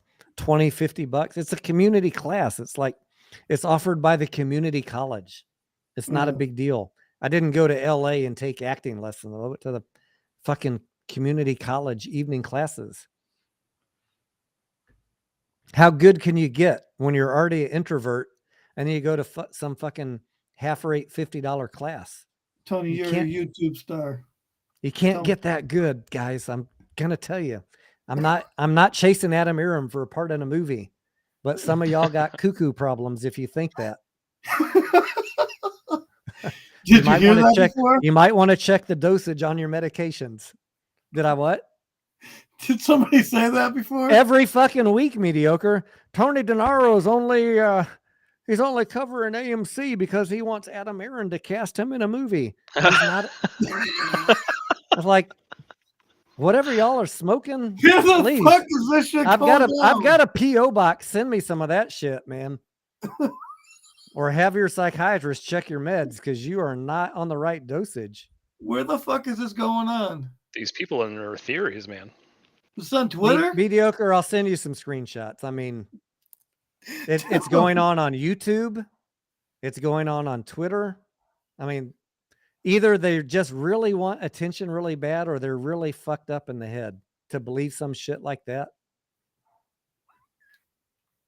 Like, how about you call me and have a conversation, you dumbasses? I'll tell you about why I took an acting class, because I'm an introvert and I was trying to improve myself. And that was like 10, 12, 13 years ago. And even then it was shit, but I feel better about it. Who gives a fuck if you took acting classes? Why Exactly. It's like, let's go pick on the gamer who's covering GameStop. He's obviously paid. Let's shut him down. Let's dox him. A guy that likes movies and film and enjoys photography and everything about movies. That's not the guy we want covering GameStop. That's not the guy we want covering AMC. Let's get him out of this community. He's talking. You know what too it is, many, Tony. They he's just don't reading agree too with many what you're saying. filings. He's reading too many 10 Qs. I can't. We can't have this. That's the hater handbook. 8K today. You talk about the CEO handbook. The hater handbook is when you disagree, you start tearing the other person down. Yeah. They can't talk about my due diligence, so they just tear me down. But Exactly. they don't understand I've got balls bigger than the size of their head. You ain't gonna fucking break me, bitches. Oh, shit. That's fucking crazy, dude. I don't get it. I don't get it either. I mean, it's like I guess they were dropped on their head as a child, mediocre. For me, man, why can't we just be about the fucking stuff? Why can't we just, exactly right. Why can't we all have the same end goals to make money? Why's everything got to be a battle with these people? Or like, look at me, give me attention. I made a mean video about you. Can you say something about me? 95% of these people's YouTube careers depends on bullshit and drama. If it wasn't for my channel, half of them wouldn't have content. I gotta see this shit. I I don't watch YouTube videos, so I don't fucking know. I don't either, but these people fucking send me clips and I just laugh and laugh. Just laugh and laugh. Hey, they uh-oh, Scarlett's getting redheaded hot now. They just want you to come say hi. Can you? Woo! Spitting fire. I'm dead serious. She does not sound happy. No, she's not happy. What time is it? How much trouble am I in now? It's only 12:06, babe. Chill the fuck out. All right, ladies and gentlemen. On that note, you know, we can deal with haters, but we can't deal with a upset wife. Yeah, That's no. right. Got to deal with that. They don't like All that. right. I'm gonna go smoke a cigar on the patio, refill the bourbon. Do you need a drink? Do you need a drink? All right, she's got a refill.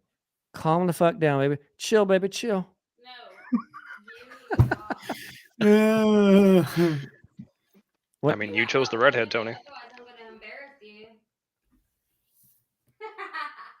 I'm just kidding. There's no way I could embarrass you, but hurry up. All right. You're You're about to cross the line. You're being selfish. I'm working. You're crossing the line. All right. She said, "There's no way I'll embarrass you, but I need you to take me seriously, Tony. Please." You want to hang out with me? All right. I want to hang out with you too, baby. Ladies and gentlemen, by the demands of the woman of the house, who occasionally gets her way, we're going to call it a night. What time do we start tonight? 4 hours and 4 minutes. Go. Yeah. 4 hours ago? Yeah. All right. I'd say, it's Friday night too. She deserves her time. Is it It's Friday? not Friday, is it? It's only Thursday, Tony. I was like, shit, don't I have to go to work? Oh, you're so Yeah. sweet. She said, if they think they love you, I love you a whole lot more. Quit working. All right. I can't argue with that. She's mad because she wants to spend time with me. Who could I argue don't with that? know. That's a good wife. Well, tell her said good night. I Good did night, tell her. everybody. I literally told her. I'm pretty sure I told her when I came on tonight. It's just going to be like an hour. I've just got one topic I want to cover. 4 hours later, Well, we had some good conversations anyway. we did have some great. Hey, baby, one night you could just like, why don't you come over here? One night you could just like pull up a chair and sit right here with us, and we'll pour you a drink. You've done it before, like twice in 2 years. You could just hang out here with us all night, right, guys? That's right. We don't have to talk about stocks. We could just shoot the shit. Right. Mediocre is saying we don't even need to talk about stocks. Just shoot the shit. Next weekend, she said. Sounds Bingo. good to me. Next weekend, is that a commitment? Yeah. We got a commitment, ladies and gentlemen. Wait, Friday, Saturday, or Sunday? Hot damn. I don't know exactly what day. It just depends on what my schedule is like. She doesn't know what day, but it depends on her schedule. Aren't you on bed rest? Probably Saturday. Probably Saturday. All right. My schedule's changing all the time because I got babysitting. All right. So you heard it here, guys. Next weekend, I'm going to fucking set the thumbnail up tomorrow. Scarlett. Live with Tony Denaro and friends. And Loki the cat, she says. Woo! Somehow we save this from being a total disaster. Guys, it is tough to live with the redhead when she gets mad. But she's only doing it because she loves me and she wants to spend time. So I appreciate that. I wish I could read the chat, but I'm gonna say good night to everybody. I love you all. Stay safe, And Thank you, Blazin. Thank you, Mediocre. That was a good chat. I'm sorry if there's a lot of truth bombs on tickers and DD and all that shit. It's the weekend. We're having fun. We don't hold back any punches. And even if it's the daytime, I'm still not going to hold back any punches. So that's why you Thanks guys for come having me on, here. Tony.